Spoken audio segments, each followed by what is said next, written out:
absolutely. These competitors here, really nice move. Blake Delaney had to move out of the way.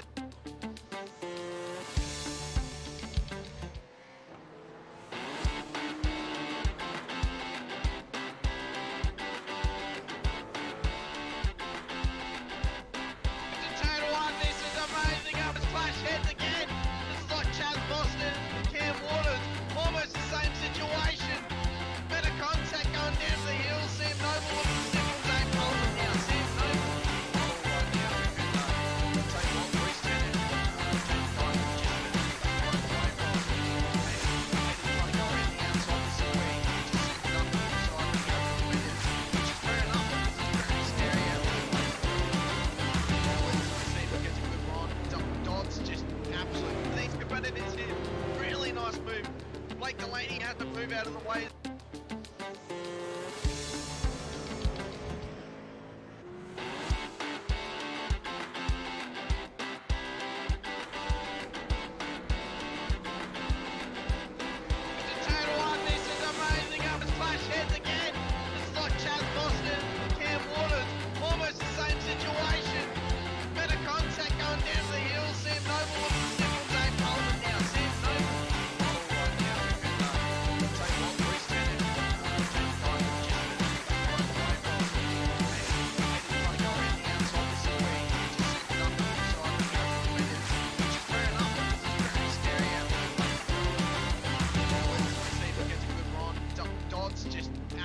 These competitors here, really nice move. Blake Delaney had to move out of the way.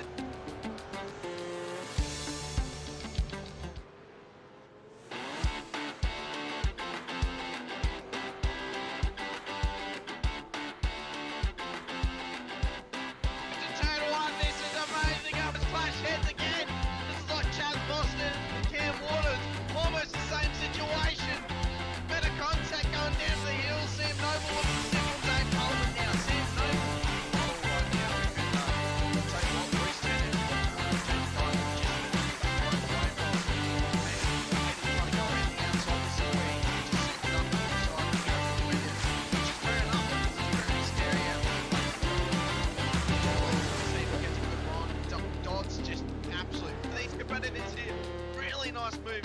Blake Delaney had to move out of the way.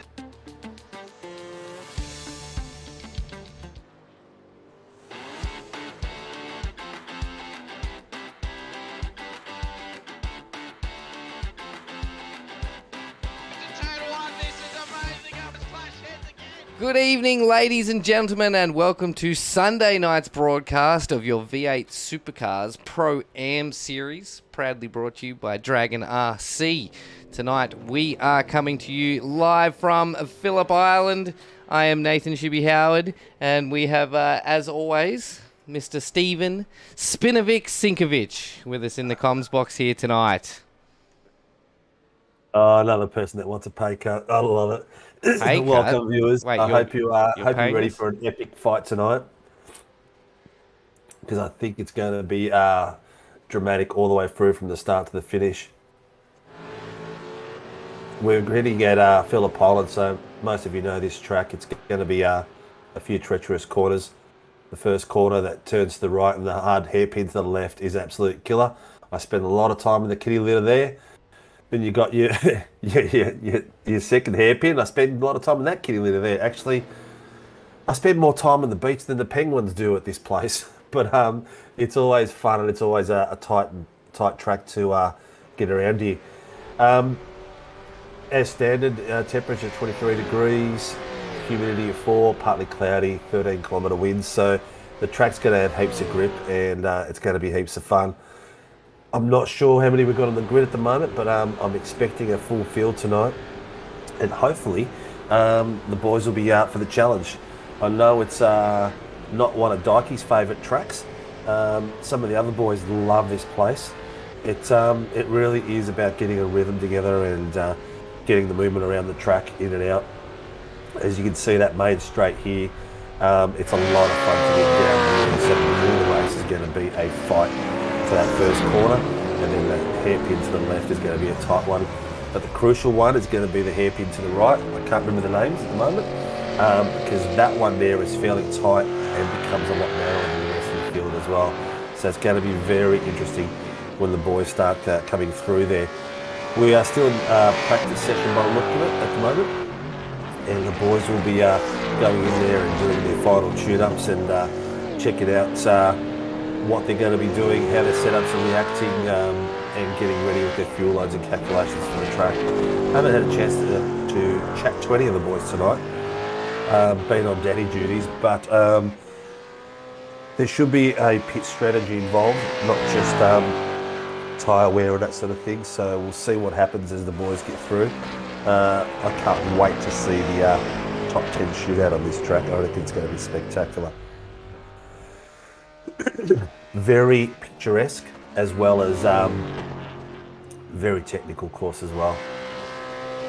We're missing a few people at the moment, but we'll hopefully have the guys all joining us a bit later on. At the moment it's just Nathan and I in here. It's not just, mate. We're the two of the most important people here. I can't believe I used proper grammar as well. Yeah. Wow. Well done, I must mate. have learnt from Scotty after all, subliminally. But you can see TMX, is that Clutterbuck on there? This is Clutterbuck. Yeah, just get the driver to throw up, mate. So, as usual, pros and AMs on a Sunday night. Massive field. It's going to look spectacular on this track. This corner coming up is a bit tricky. People go, there's different entries into this final corner that's approaching right now. Some people go a bit wider and then cut in. Clutterbuck's gone on the inside line. I tend to sort of take the inside line, but I'm no real guide. That corner just there that he's passed is a little bit off camber that goes into a camber, and that's a really tight one. And then getting this bit here right is crucial because it affects your speed down the main straight. It's a real tight, not a tight turn, but it's just like two turns into one. So you've got to sort of correct your steering as you go through. And you'll find a lot of guys that have picked up a lot of pace will actually drive onto the grass a little bit and have to correct to sort of get their way back. Across here, as you come here now, this corner braking is pretty tough. You can really time that wrong and you end up wide, and the track just takes you wide and you end up into the sand. You get a good view of the beach. And then you come back across here, out wide to the left apex, cutting across here, and then it's a real sharp break as soon as you see the ripple strips. And there's usually a lot of fighting to get into this corner because there's a good passing point right from here to the next bit as well. So if you lose a bit of traction like he just did then, it's a good place to pass the car on the inside or the outside depending on where the position is. And this is really crucial, this one as well. You need to run off into it's not a straight, but it's a big, like a flat S that runs across, and you can pick up a lot of pace through this section. A lot of guys will go out really wide here and then cut in. Clutterbuck goes in left and hard, which is the way I do it. And this corner here is really easy to spin as you come down this hill bit. If you don't get your tyres onto the grass, he's done that really well. There's a bit of a camber there, so you've got to get in and hug that camber. If you don't, really easy spot to spin. Putting the foot down really early there is really tough, so you've got to control the throttle really, really sensitively to get a good run down to the straight. That was my untechnical, unknowledgeable description of Phillip for you. I love how that sounds. Yeah, it sounded like you knew what you were doing, but I've never once ever seen that happen on screen. So, you know what? Those who teach should teach and not drive. I think I'm one of those ones who could probably give more advice on how to do it rather than how to do it physically. So it's going to be interesting. Well, the boys are all coming out. Looks like it's a mixture of both. Yeah. I think tonight we're looking at around about 30 cars, and being Phillip Island and a bit of a larger track than some of the tracks we've raced in the last couple of weeks, I think they've decided to run this quali all at once. So, well, it's not a bad thing. I do prefer it with a split, but you know that is what it is. Glad he needed it, not kill. Yeah, we did need it on not kill because of the shape of the track and everything like that, and the size of it. So that was real vital. But it was good. It was good to see them go out and separate. it relieves some of the pressure on the boys, but it'll also made it look a bit better too, because there wasn't people fighting for spots and trying to get out there. If you look at it now, the timing map, everyone's on half a track, so you've got 30 cars within, 30 cars within a couple of seconds of each other. So you're hoping at this point that when they start hitting this straight, they'll start to sort of break up a little bit. They'll slow down before they get to the corner, allow some space so they can get in. Looks like there's a few boys hitting some good purples. And the times have started rolling in. We've got Dylan Gray, man, who's actually jumped to the top of the timing table. And holding off Chris Miller, who is the first pro to hit 134. But Dylan Gray came out with a screamer of a 132. Everybody else is 2 seconds plus behind that at this moment. Still early days, still getting the tyres warm. Some of the boys are probably still scoping it out, but still. That's crazy. That's nuts off your first, just after your outlap, and then bang, there's your 132. Come and get it, boys, in other words. Yeah. There is a lot of purple sectors being lit up at the moment, but this is Dylan Gray on screen now. It's a nice looking livery. Yeah, it's got a. I've noticed that the other day. It's a flat colour, blue, grey, black combination. It looks pretty cool. He's obviously a privateer, driving under his own name at this point. Probably trying to possibly prove how good he is and get himself into a team. It's SRW is a good place to get yourself into a team because it's still development, but we've got a hell of a lot of fast guys, a hell of a lot of fast teams out there, a hell of a lot of really good quality teams as well. Guys where you can go in and actually learn and progress and get better, not just do laps and become a hindrance like I do. You're not always a hindrance, just some. No, not always, but sometimes. Looks like the MX Raps boys have done a bit of a change up on their livery. Looks a little bit different to what it usually does. Usually the top half was a bit more wide of it, but looking really cool. Just trying to fix Mr. Jamie Dyke's name on the stream. What, say bus driver? I should change it to bus driver. No, it said Fishy Motorsports still. Yeah, the STK does, viewers out there, STK does some weird and wonderful things. And I worked out what it was. Oh, cool, tell us. It's because, see how all our drivers have got P's and A's next to their name now? Yep. So we can, apples and pears, so we can differentiate.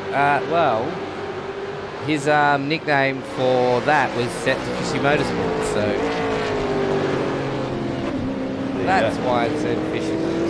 Easy fix, mate. Easy fix. You'll have to excuse me for my my little coughing and grunting as we go through the night, guys. Looks like I've just had the pleasure of catching something from my little boy.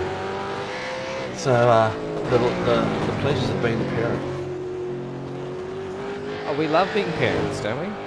Oh, we do love it, but we also do love what we catch from them as well, which is a general weekly thing. Oh God, I don't. But it is. The doctors reckon influenza from. Yeah, wouldn't be surprising.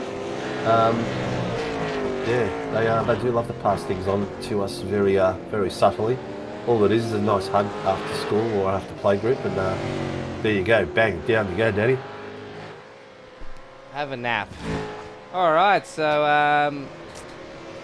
Mr. Cameron Jones, for the Century Motorsports KFC driver, has jumped to the top with a 128. So those times definitely got a lot faster.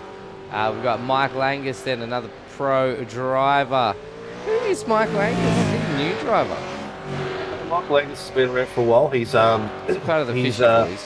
A fishy boy. Ah, he is. He just does a bit of travelling and gets around, so he doesn't always. He doesn't always get on track. So yeah. All the Fishy Boys fast? Is it just the Fishy Boys? They're just all fast, like. Well, they breed them fast. Look at Ty. Yeah, it's true. They do.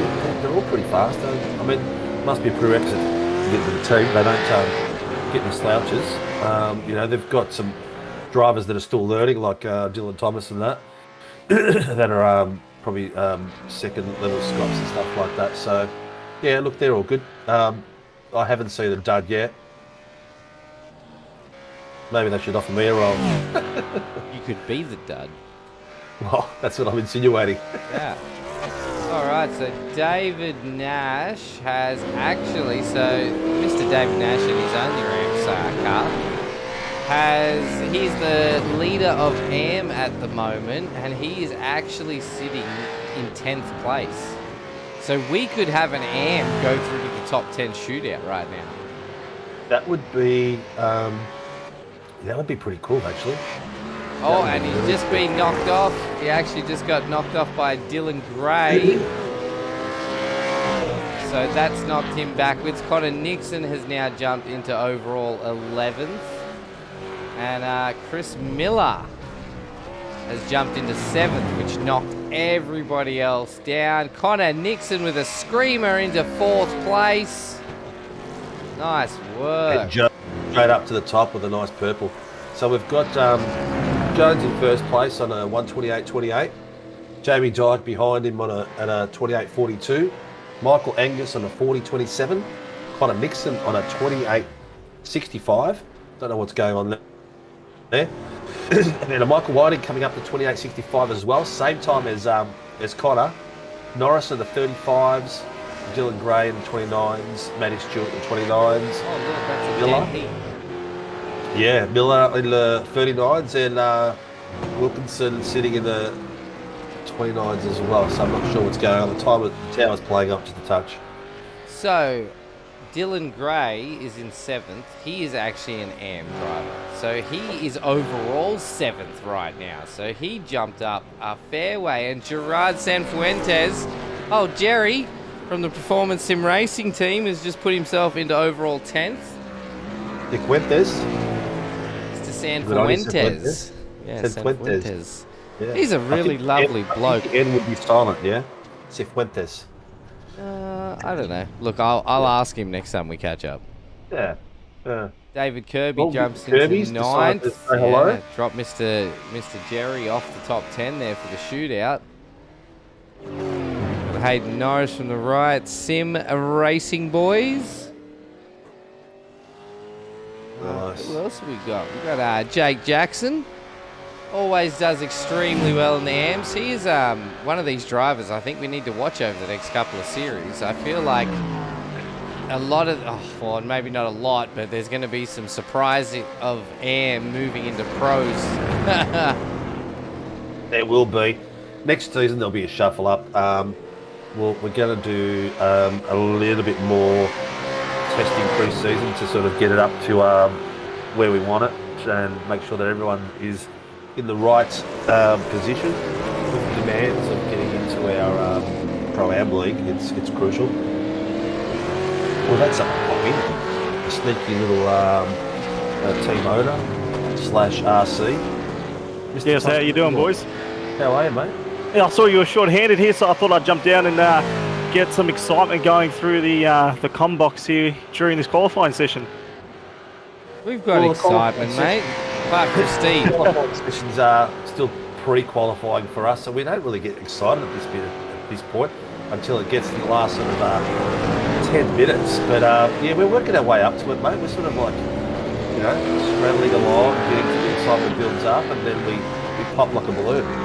Well, it's never exciting when you're not on track. You know, we're spinning out every 3 corners, so I guess we're going to, you know, entertain ourselves for the first 15, 20 minutes until we start the fast laps.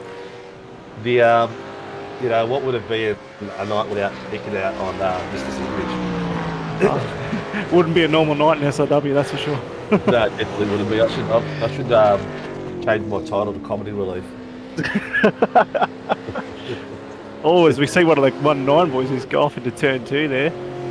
But there's the sector times. They're slowly starting to creep up. We see a purple sector there in the last sector for Jamie, but the times are just going to slowly start creeping up once everyone realises their base times, and I reckon we're going to see some of those teammates starting to draft off each other as well later stage in the race, in the qualifying session.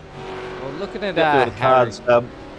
As far as a strategy tonight, Tice, fuel and everything like that, what are you predicting at the moment? You're probably not going to tell me because you've probably had a pre-chat with your boys on what's going on and how it's going. Just give it some rough estimate on how it's going to go. Well, so actually this week I haven't had a chance to jump in and do any testing with the team at all. So, but I do know it's going to be 55 litres of fuel, and I'm not sure how much they will get out of the tank. So 55 litres of fuel. So I'm hoping it leans towards the 2 and a bit stop. But we've seen the pro guys out here who can, you know, do the fuel saving, so they might be able to do it in the 1 stop because it's really close. It's an hour race, and it's going to be really tight to that fuel margin where it's, you know, safe. Plus, if, you know, the safety car comes out at one stage, you know, those fishy guys, they love to save fuel under the safety car, and it's going to be quite interesting to see strategy-wise who goes what way, the 1 stop or maybe the 2 stop. Yeah, well, the other thing as well is there's a few boys that have been doing their Logitech runs as well, and Logitech was here on Wednesday night as well. So it would have been a good practice session for tonight too. I know that Dikey was on there and he said it wasn't one of his faster tracks. I can't remember which other boys get involved in that as well, but any of those boys that are sort of competing for the qualifying at this point are doing this track for last week. So it'd be interesting if it's helped them improve and get them a bit sharper. Well, that's right. And, you know, Jamie says it's not one of his fastest tracks, but I can see him sitting nice and pretty at P2 and only a couple of 1000s off the fastest laps. So, and he's in front of his teammate there, Michael Whiting, who's done a 28.471. So it's pretty nice and tight up the top. And as you said, we're only 13 minutes into this, so it's going to get a lot tighter towards the back end of this. It's not just going to be the top for the top 10, it's also going to be that 15th and 10th position as well is going to become crucial. You're looking at some of the guys that are still sitting in there, is like Sagasa, Nash, who had a really good week last week. Coleman's still sitting in 17th.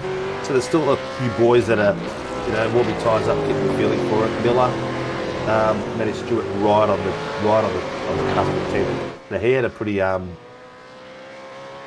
race for his standard last week. So I'm hoping he gets his rhythm early and has a better night. That's right, especially our defending champion, our car number 1, David Coleman, sitting down in 17th spot at the moment with a 29.2. You know, hopefully he can strike his way back up to defend his title. And I know he's quite strong at Phillip Island, so hopefully he can string a few laps together and push up there. But 14th, and, you know, as you said, Brendan Sagasa sitting there as well with a 29.1. And that bubble for 10th spot is so tight, and even you look at 9th and 10th, they've both done the exact same lap time, 29.062, so it's very tight at the back end of the top 10. And, I think Coleman's sitting in the 9th, Dylan Gray, an AM driver, is still sitting in the running for the top 10 shootout. Yeah. Yep. But I think you'll get some of these guys like Sagasa and Coleman. Both of them last week at this point in the qualifying were both sitting roughly where they are now, sort of starting a bit late and warming it up. You've got your guys who qualify and go out to hit the strap straight away, like your Verstappens. Yes. And then you've got your qualifiers like your Ricardos when he's in a good car, and he builds up the pace, and builds up the pace rather than going out and trying to break the record straight away. So maybe Coleman's changed his attitude a bit more conservative early on. But, and we also might see Coleman get a few, you know, toes off the fishy boys up the front like Jamie and Whiting, just to get him those extra spots down the straight, because the draft down the front straight is worth at least 3/10. So, and if he gets 3/10 there, what's that going to jump him up at least all the way up to 10th, even into 9th and 8th. So, yeah, probably want to keep an eye on that. What was that, Stephen? What's the gap requirement for the draft? What are you going to be, about 1.5 seconds apart? Probably 6/10 for the faster guys. Yep. So you can really maximise it over the lap and not really chase the car. And, you know, 1.2, you can get the toe, but it's not going to be as effective as, you know, 6. But if you ride on the tail of a car, you've got to rely on that car in front of you. As soon as you get that draft, he's got to pull away.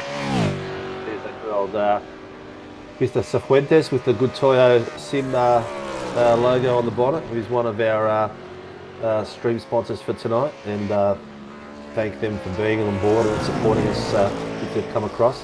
They've re-signed for this year, and it's good to have them on board, and they're doing a great job with some great equipment coming out as well. So look out at our website, because there's going to be some things popping up there real soon. Yeah, but I can definitely confirm the stuff that they are producing, you know, the Camus wheel that he's distributing out for Australia from Melbourne.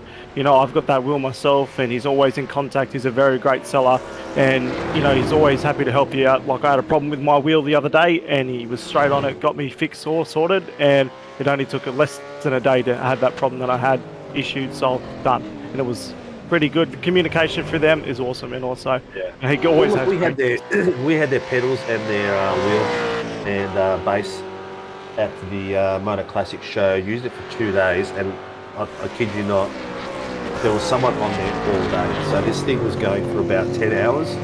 Didn't heat up in the slightest. It was very impressive. For a direct drive wheel, whereas you got a big motor sitting in the middle of it, I thought there'd be a lot more heat generated than it was, and it was sensational. It didn't miss a beat at all. 2 days going solid. And I do know in the next few months as well that they're going to have a new product on the market. So if you definitely eye out for some new stuff, keep an eye on the on his page, or even the SRW page, because we'll definitely share that out and get that information out to everybody. Yeah, 100%. And before you guys get all excited, you know, like and subscribe. We're giving away $1,800 worth of racecraft, rig, and seat.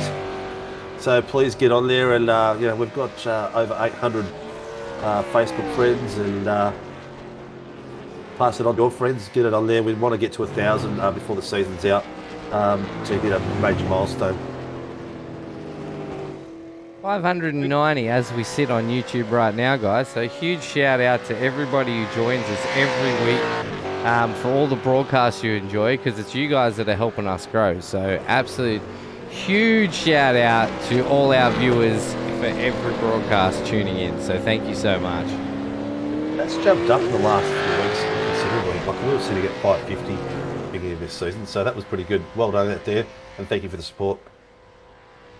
Now we go back to looking at the times. So I'm seeing a lot of orange sectors out there, so maybe the track evolution is stable at the moment, and then maybe towards the end we're just over the halfway mark here, and we're seeing a lot of cars set up their qualifying laps and getting ready, as we see on screen now. Just getting into the last bit of the sector. Still a couple of orange sectors here for the Fishy Motorsport vehicle, and he's coming around to the last corner now. Hits the apex nicely. He can get full throttle on a fresh tyre, and he uses all the exit curb to start. I think he's starting a lap as he runs down into turn 1. It looks pretty impressive, doesn't it? The island is. Oh, he mows the lawn. That's where I sent it off in the prototypes the other night. Yeah, I'm glad they raked that, because all you would see was my donuts. Oh god, I should get special sponsorship just for my spins. Yeah, Jim's mowing on the side of your car. Yeah, I've already contacted a couple of. You got to find some local guys. Yeah, I've tried Jim's mowing, and his reply was just simply no, thanks. And that is serious. Oh god. So we've got Sam Noble doing a bit of an off track as well out there. A few guys sitting in the pits at the moment. Michael Angus is coming out now, so Dykey and Jones are both sitting in pits at the moment, just watching, I guess, for a good gap and see where they're going to come out. Whiting, Angus and Kirby. Well, as we do see as well, Coleman has actually jumped up to P7. So the man that we were talking about before, he was sitting in P14. He's jumped up 7 spots. So a very good lap time from Coleman there. And that knocked Dylan Gray, our AM driver, out of the top 10 shootout. He's now down in 11th. He's got to find 5,000ths of a second to get back in. Yeah, and you say 5,000ths of a second, it might sound like a very small margin, but in racing terms, it's big, because you struggle to get to that 5,000ths of a second, and then to get that next lap, it's very difficult. So you joined us for the whole broadcast, Ice? You're just down here before the top 10 shootout kicks off? Just down here before the top 10 shootout. Thank you for your support, mate. It's always welcome. Looking at our Our driver out there, Connor 19 Nixon, sitting in 6th, so he's not up as high as he was last week in the top 10 shootout. Yeah, as you say, like Jamie isn't a big fan of this track. You know, Connor might be the same. It's one of those tracks that people either love it or hate it. It's a very fast-flowing track, and it chews the tyres a lot. So, as we see Connor take it a little through the grass and nearly make contact there with another car. Oh, was that no comment. I won't make comment on that one. I didn't see So the full thing. the other car was actually tied to Laney coming through, and just Connor must have heard his name and got excited and went through the lawn. Yeah, probably something like that. Just want to talk about Dodsey here for a little bit. Last week he had a shocker to the point that he couldn't qualify. He sat in 31st, I think, like well down in the AMs last week, and just had an absolute horrible race from what we could see, to the point where I think he retired like 10 laps before the race actually finished. So to see him up there in 9th place holding on to a top 10 shootout tonight is really great to see after such a shocking race last week. Yeah, he said he wasn't a big fan of Knockhill. I did ask him what happened last week, and he's concentrating on the 12-hour, jumped straight into the supercar, did some laps, and Knockhill just literally knocked him around, and he couldn't get out of that bottom spot. You're right, he was down there for at least 70% of qualifying, and then after that he got into the race and had some trouble, and he withdrew from the session. But here, Phillip Island is one of his favourite tracks. He is a Victorian and lives in, I think, southwest Melbourne or something, and he's out there now doing some laps, and he looks like he's setting up for his qualifying lap now. Yeah, he had a really good run out on the round 1, and I thought, oh, we've seen the change Dodgy here. It was stable, it was consistent right through, and then round 2 came and it went all pear-shaped.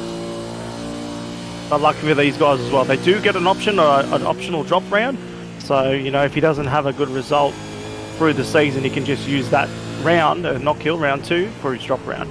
So, and hopefully he bounces back this week. He's sitting in P10, so someone else has knocked him down one spot. He's on the bubble for the top 10 shootout at the moment. So he's about to set up a lap. Let's see how he goes. Oh gosh, who are we watching? Sorry, We're giving good old Dodgy a watch. you're giving Dodsey a watch. Let's get on board with him then. Sorry, I was on board with someone else. I know we had another special guest join us. Well, not really a special guest, but our usual host for the weekend, Mr. Scotty Rattle-gun Rankin, mate. We have having a bit of an afternoon old man nap. Yeah, honestly, I need something at this point. I've been going all weekend. Cricket yesterday. They play an alternate cricket format on Sundays as well, but it's supposed to be a first grade format. So I got my first ever call up to first grade cricket. And then trying to pack and prep for a move, and everything just sort of ran out of time. And I went, I need to spend a little bit of time with my wife. I need to hang out with her. I need to relax. And I clearly got my times wrong.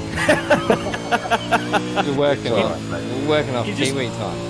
Yeah, when you're trying to cram so much into a weekend, and particularly with moving in less than 2 weeks, like that's been the kicker. Is, you know, we're literally jump up and go. And then I also had to try and test the NASCAR setup actually for the Milwaukee round, because actually iRacing doesn't have one. So it's just there's a lot on when you're at this level and you're trying to keep things going. So 100%, mate. I know how you're feeling. We're both packing to move at this this instant, so yeah, but my house is like half the size of yours. So I think it's a quarter of the size. I think it's smaller than half. So anyway, look, I mean, qualifying's starting to tick over in the book. I mean, there's under 5 minutes left. And a lot of these guys, this is completely different in layout as well to Knockhill, where, you know, you've got a 45-second, 48-second lap. These guys are turning around in a minute 25 sort of time. So the entire field spread out over a larger portion of the track. There's no endurance racing this weekend in terms of iRacing. as much as the Bathurst 12 hour has been running all day. So more participants and more track to run around on. I was going to try and squeak in some conversation with the 1.9 guys, obviously with Sagasa and how well he ran last week. But as you can clearly see, Cam Jones is back up at that front. So I expect that to be...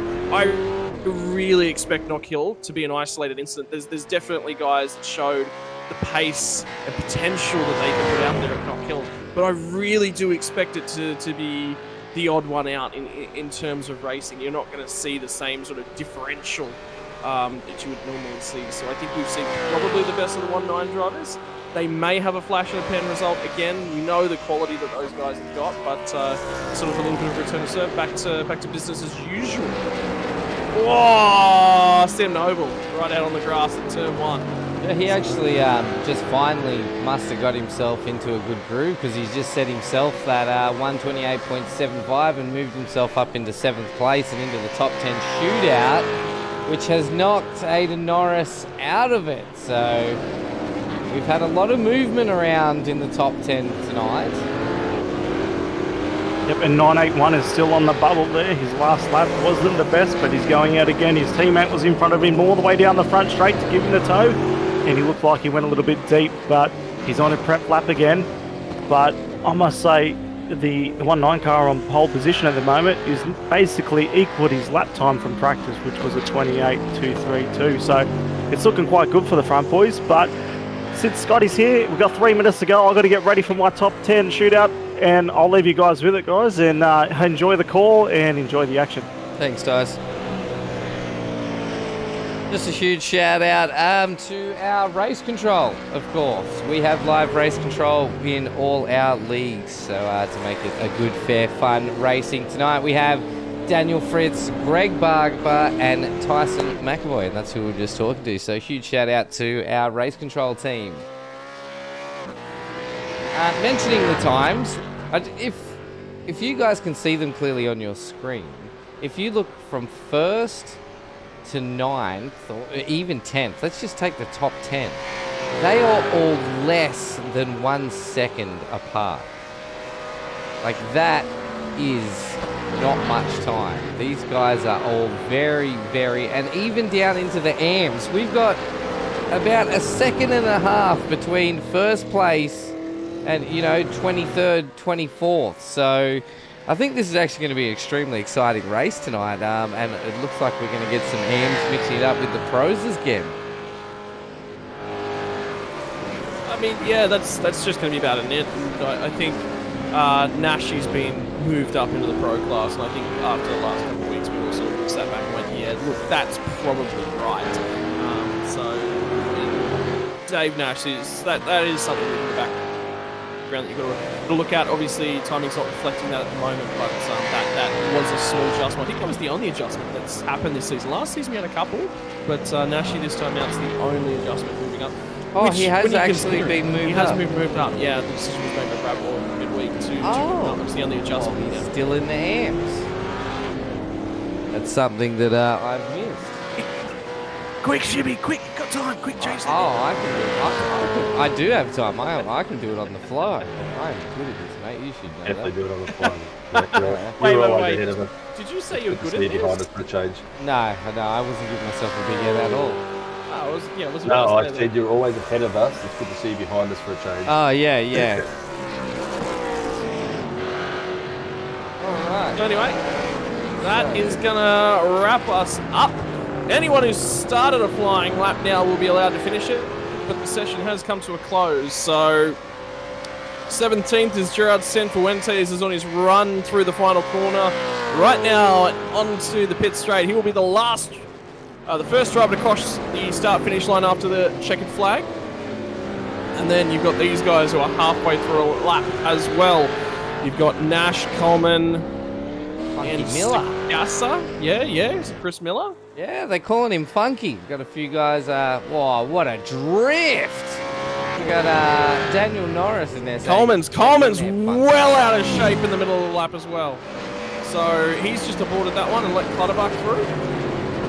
I mean, the lap's cancelled from him now. He doesn't get another lap in. I don't know why he's not just get completely and utterly out of the way of these guys. Clutterbuck's off the circuit, and that'll compromise Nash. That shouldn't have happened. That should not have happened. That is a Sinkovic move. But you can't compromise guys' laps when yours is already abandoned. Yeah, that's terrible. And you know what? That's exactly what I did to you, Scotty. No, that's different. And you lost the race because of my stupidity. Oh, which completely you keep different. reminding me about, but it's good. But have a look. The problem is, right, so Clutterbuck's why was... I just don't understand why Coleman's still in it there. So obviously Clutterbuck's lost it, but Clutterbuck would have been out and off on his own. Why is Coleman still in the lap? Why is he in the way? That's just...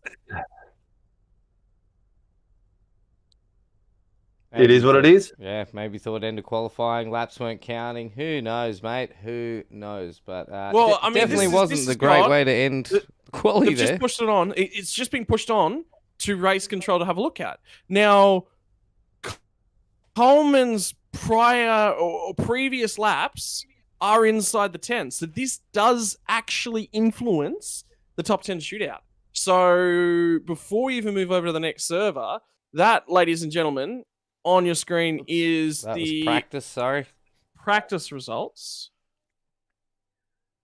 So this is your final results for our qualifying session, and you can also see who is going through our top 10. We'll go backwards in reverse order from 10th and up. It will be Matt Skulls, Matt Stewart, David Coleman with a question mark over him, and Sam Noble. We'll move in Connor Nixon, Dave Kirby, Michael Whiting, Michael Angus, Jamie Dyke, Cam Jones for United Sim Sports. So once again, Fishy putting 5 cars with a question mark over them. So if that's the case, right, and Coleman gets like a penalty added pre-race, so we could see Harry Dodds. Well, race control, I've just asked him to join the briefing room, which is where they manage the top 10 shootouts. So for those of you who are watching along at home, there's a whole procedure and everything so that we can do this top 10 shootout. There's a little bit of finicking that needs to happen, and in order for us to be able to run the servers correctly. Now, what happens is we run this first server. It has a practice time, which is the pre-race practice session. It has a qualifying time of the 30 minutes. That's what you guys have just seen. Now, there's another 30 minutes that's allowed here, which is effectively you didn't make the top 10 shootout, that's okay, go and keep on practicing. And whilst the top 10 shootout goes off and does their stuff. The top 10 shootout drivers will jump into a separate Discord channel because they need to be instructed through the session and what's going on. And they've just asked for Harry Dodds to join that session. Now, Harry Dodds at this point in time was 11. Ooh. So we have 11 drivers in that session. I think Dave Coleman's about to get kicked out and bumped out, which I think is the correct call because you can't do that, Dave. Like, Dave knows better than that. There were cars immediately behind him that had an opportunity to continue their lap. If Dave, even with Clutterbuck's mistake, if Coleman is not there, Nash gets to finish his lap. And that's what they're saying. Because Clutterbuck skips through MG and goes straight to the outside. But because Coleman's made contact with him, that has kept him on the racing line. But at the same time, he's compromised not just one, he's compromised 2 cars' laps by being in the position that he was in. Yeah. Interesting. It'd be interesting to see what the team come up with. Yeah. We need to... We're going to wait for updates from the top 10 shootouts and everything that's going on there. And race control will be talking to those guys at the moment. So what happens in terms of a procedure thing from the top 10 shootout perspective is that there'll be a race controller in there that'll be saying, okay, guys, car number, jump in your car, get ready, make your way to the end of the pit lane. And the other cars are going around doing their laps. So for the first car out, obviously that's not an issue. They'll send them to the end of the pit lane, and then they'll send them out in their laps. So race control are actually talking to these guys, which would happen in a V8 Supercars qualifying top 10 shootout situation. race control would have a direct line to the drivers in those cases, or a direct line to the drivers and teams. They actually do broadcast to the drivers. Whenever you hear, there was quite a few calls if anyone was watching the Bathurst 12 hours today, whereby race control said, race control to all teams, penalty, and they explained it, or they said what they had to say. That does happen in real life because they need to be able to manage that. Sometimes race control will have the option to talk directly to a driver. Race control will also have the option that is very, very infrequently used, that they will take that option. What normally happens is race control will broadcast to a team. You see this in Formula 1 and whatnot as well. They will not broadcast to the driver whilst the driver's in the car. They will broadcast to the team manager, or all the teams will generally have somebody who talks to race control, whose their job it is. For V8 Supercars teams, it will also be a guy that's talking directly to the driver. For Formula 1 teams, that tends to be your Christian Horner, Toto Wolff, these sorts of guys. Don't talk to the drivers as much. Instruction. Did we just lose you?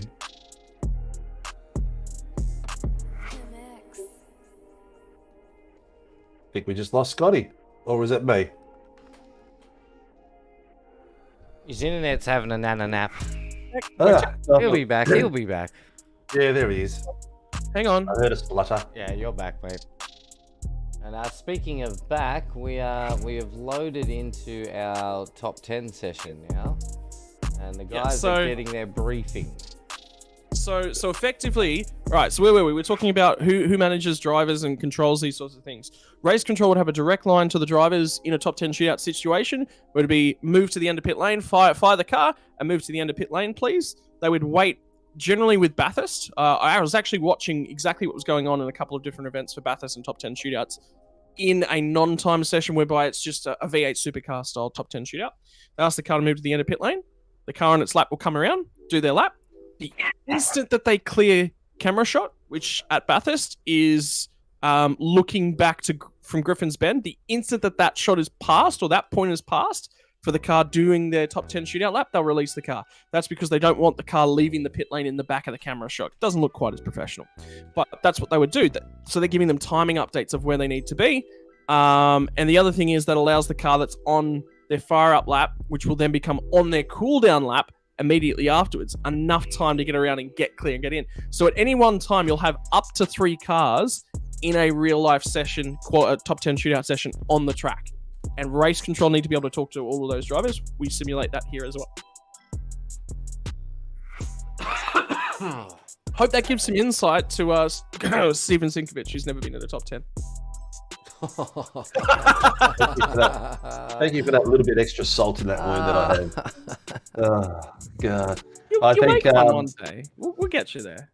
Yeah, look, I don't expect you to get me there. I'm going to get myself there. So we'll get there one day. It's not the end of the world for me. I enjoy what I do, and I enjoy watching the quality of the racing that's out there. So it's all good.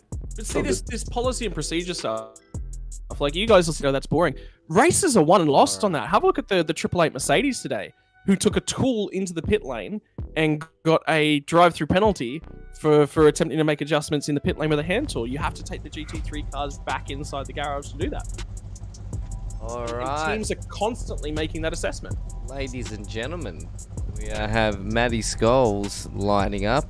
This will probably be the last you hear from me tonight, so I will leave it in Scotty and Steven's capable hands. I hope you all enjoy the show as we get ready for our top 10 to kick off. So yeah, the perfect example. So Matt Scholes was told, yep, roll to the end of pit lane if you can, please, and hold there. Track is clear, track is green. Then he's released. So perfect example of that's exactly what's going on from a race control standpoint. And a driver standpoint, because it's important for those guys. He'll then be moved into a quiet room for Scalzi and let loose. And it's, I guess we've got the quality of our team is why we can do that. We've got boys all the way through the back end. One looking after the drivers, one looking after the timing, and coordinating themselves around there. And then you've got dumbasses like me, and you just sit there talking about it. Yeah, look, I'm not...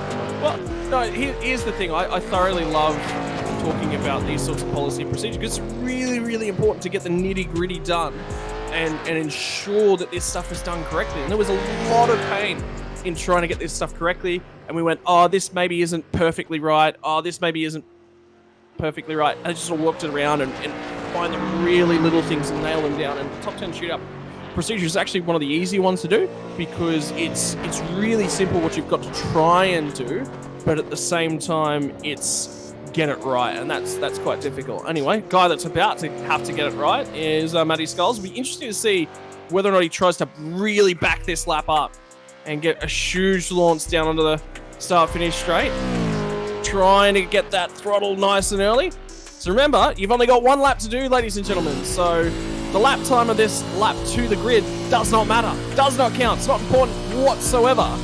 And now he's onto his flying lap. So a time will pop up. This is minute 39.9. That is how long it took him to roll out of pit lane and do the lap around, because the start-finish line is actually just after the exit, or it's right on and around where the cone is, pit lane, which means that when you're rolling out, the time actually counts. It's Phillip on it. It's one of the quirks and oddities of it from a timing loop system. Anyway, nice and clean through the first sector. Very smooth so far. I haven't seen the rear end step out at all. His throttle control is really clean. This section coming up after the S's can drag drivers out really wide. Let's see how his approach is, because sometimes some drivers come in tight, some drivers go out wide across here as they come up to the hill. It's about maintaining a nice tight line, because you don't want to get to the crest of the hill and be too far to the right. You just narrow it all off, and that's where all the time is lost. So he's done a good job of keeping it towards the left-hand side, but still carrying enough speed and still opening up the middle of the corner. A little bit of a wobble. That's a very good lap, mate. That is very smooth. I'm not sure how the pace is, but as far as smoothness and consistency through it, was very nice. So it'll come to the line, and it's going to be a 1:29.082 for Skullsy. Nice. Hey, Right, mate. Skullsy. Mate, we said the crew chief last week had to get you and only Rams paint as well. So first and foremost, disappointed on his behalf, but clean lap, stuck it together. Happy with the time, or do you think there was more left on the table? Nah, pretty happy with that, to be honest. I got a bit of a tow to get my lap to get in here, so a probably very similar lap, to be honest. In terms of race setup and approach here tonight, obviously Phillip Island, it's going to be a drainer on the tyres. It's going to be a little bit difficult. Is it about settling the car in, running it, and being in your own zone, or are you going to try and shake things up a little bit? Mate, like every week, we'll just wing it, see how it goes.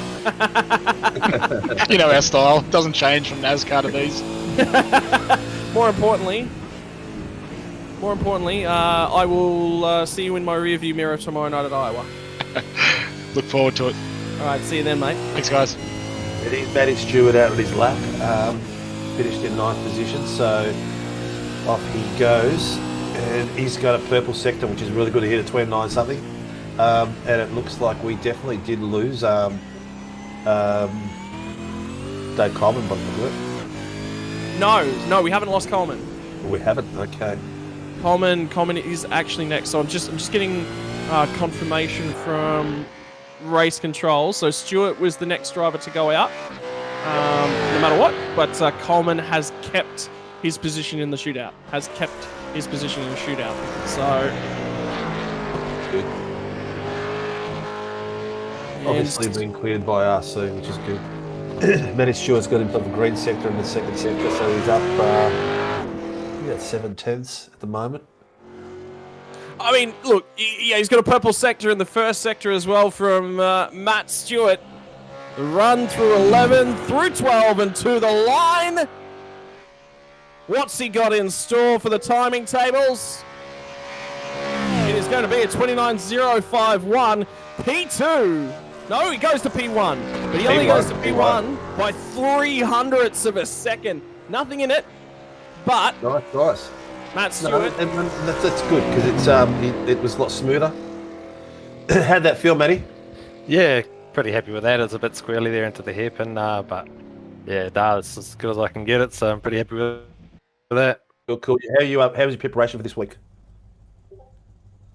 Yeah, I've done a few laps today, but yeah, I've spent a lot of time at Phillip Island days, so it's just really just blowing the dust off, mate, and getting into it, really. Nice to see. More nice importantly, have you been giving Braden Sagassa the rub up to you tonight? Because are we just going to start to call him a flash in the pan at Knockhill? Yeah, I think the short tracks are his forte, you know, like he says, the less corners, the better he does. Well, then get him oval racing, because there's even less again. All right, mate. Just drag racing. All right, lads. All right, Well, best mate. of luck here tonight, mate. On pole so guys. far, and 8 more drivers to go. Can only go up. Yeah, that's right. Cheers, boys. Righto, so the man who we had a question mark over in terms of qualifying and the impeding drivers has managed to make his way through and is inside the 10. It's going to be a good lap here from Coleman. Target is, if he gets into the 28s, that will move him up the field, and that will start to set a representative pace, but I believe the track temperature's higher on the run down to turn 4, and he's pulled that one up nicely. Hasn't run it all the way out to the left-hand side of the road, so I don't know if that's the preferred line from the guys here tonight. It's, you know, you pay for all the track, they say, and you should use all of the track. Like real estate, you reckon? Well, that's it, mate. There's no point in let's see what the line is here through Lukey Heights. Double apex on the left-hander, does flow it out, gets on the gas aggressively, uses all the track back to the left-hand side for DC. Has he got the current he needs? Has he got the drive? Is the wattage correct on the run out of turn 11? Past the pit lane entry, he'll hook it up coming out of the final corner, 200 kilometers an hour at turn 12. And now it's just the run to the flag. What's it going to be for Dave Coleman? And he does a 28.7, so he's 3/10 clear, straight up to the top of the charts. But is that time going to stick as he joins us in the commentary booth? So Dave? Better than I thought. I'll tell you what, that did not feel fast, but I reckon it'll probably be good for 6 or something, hopefully. We'll see what happens. There was obviously a few question marks late on in qualifying, because we saw you managed to pick you up sideways just before the finish line, and then all that mess sort of went on. So I want to hear from from your perspective. Obviously, it's quite difficult. A lot of the fans that are watching along at home will never have been in a car race in their life and those sorts of things. So you're trying to manage, you're trying to get out of people's ways, because everyone is, you know, needs their space on the track to go and have their crack. 100%. I was right out of the way. Old mate had it off by himself, and I ended up just catching up with him, and then Nashi obviously caught up with me and the both of us. So yeah, like as far as that goes, I don't see myself in the wrong anyway. So it's just more of a racing incident kind of thing. But see what happens, I guess. Righto, well, best of luck here tonight, mate. Top of the charts at the moment. We'll see if that does fall by the wayside. Good luck, Dave. Thanks, boys. Cheers, mate. Good luck. And here we got Mr. Noble.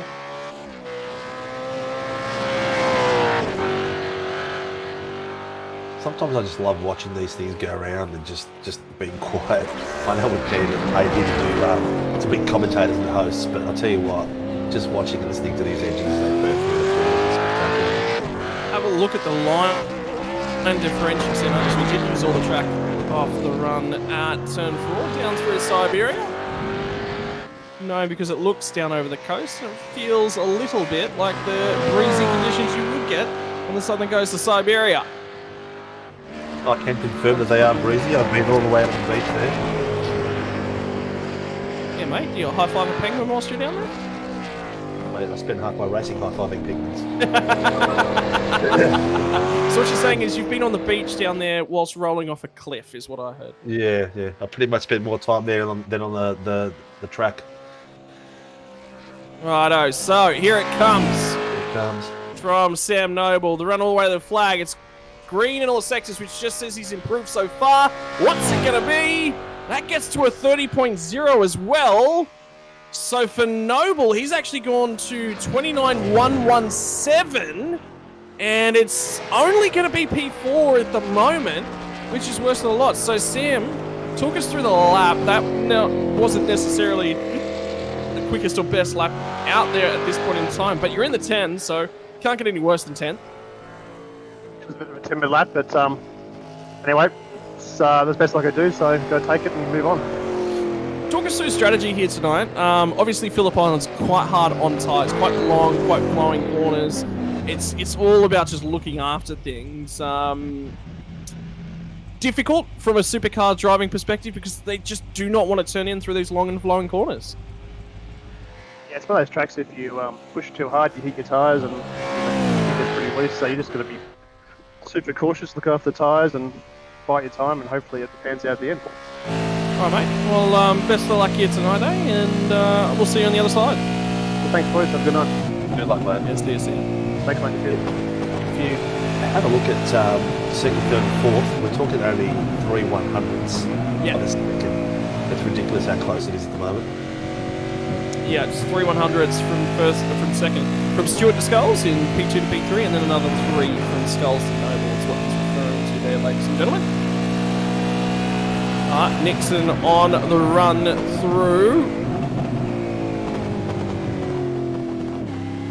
Turn 4, turn it in nicely.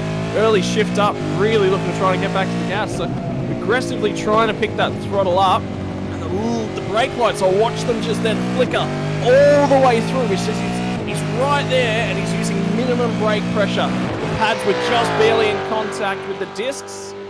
And Connor Nixon, who's trying to carry that brake, trying to keep it in tight. The run to Lukey Heights. It improves for him, but no purple sectors so far for Nixon. Runs it very wide over the crest. Had to try and get the car all the way back to the left, Steve. That's scrappy for Nixon. We'll see if he's just trying to carry. That's not that bad, but Carry too much pace. Or what the deal is from Nixon. The team change was forced upon him. Will he fly better in new colours? it didn't look like one of his best laps out there, and it definitely wasn't. No. Yeah, it looked, yeah. How'd that feel, Connor? Because it looked a bit loose, mate. It did look like you were hitting your apexes and getting in tight. Car struggling. Yeah, a little bit. The car wasn't set up for this temperature, unfortunately. But yeah, probably could have made a few adjustments there. But yeah, the car felt alright. The race setup's definitely better than the quali. I didn't really the car for quali, to be honest. But yeah, a bit loose, but hopefully it looked good on the stream. Yeah, They always look good on the stream, mate. They look better when they're stacking sometimes.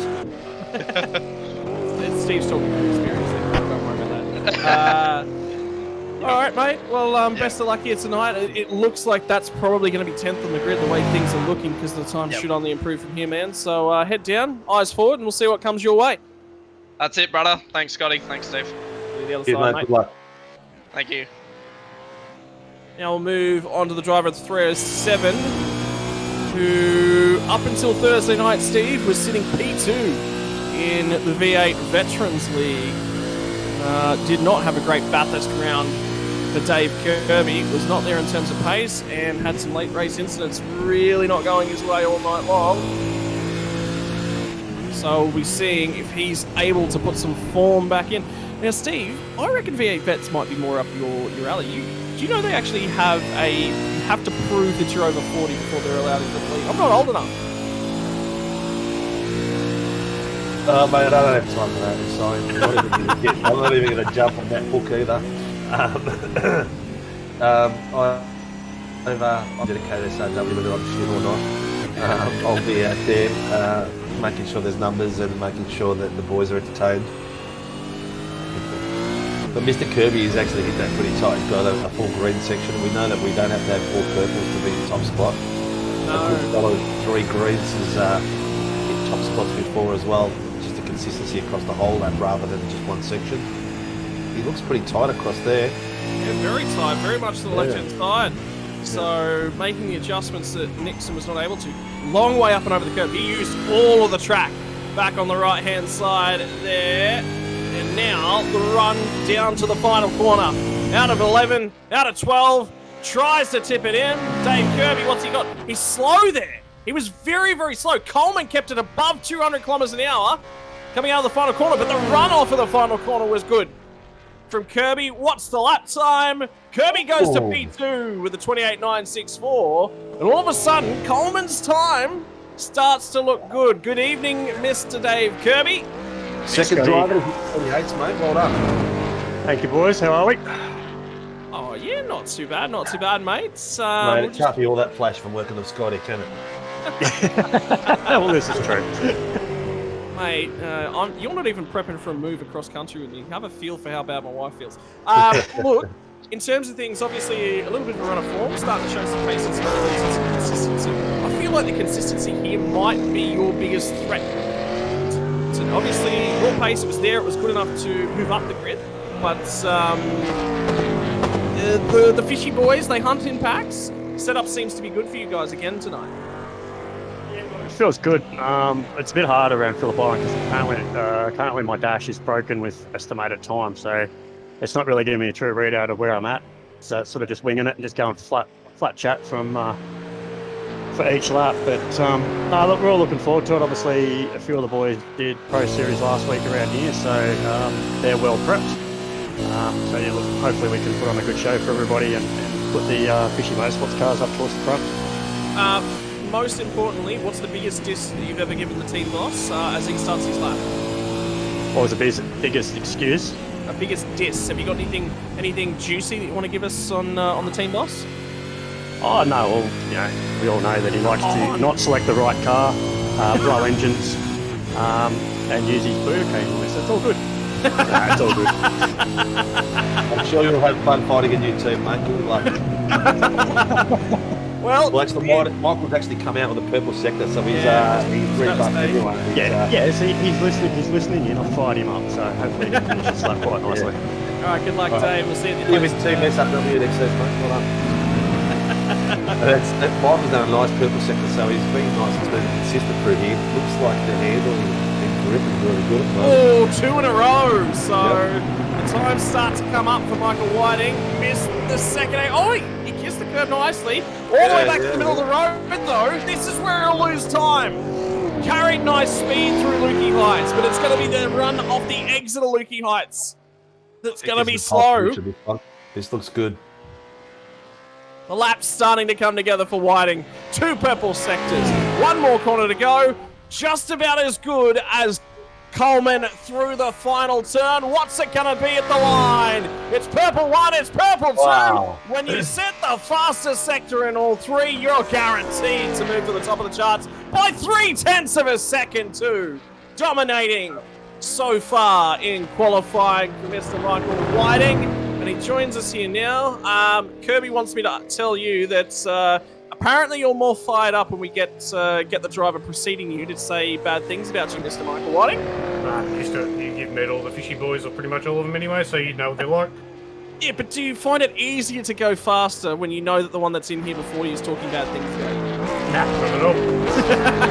This is standard mate, fishy motorsports, really, mate. We're not making crap on each other. That's a cracking lap. So set the fastest in all 3 sectors.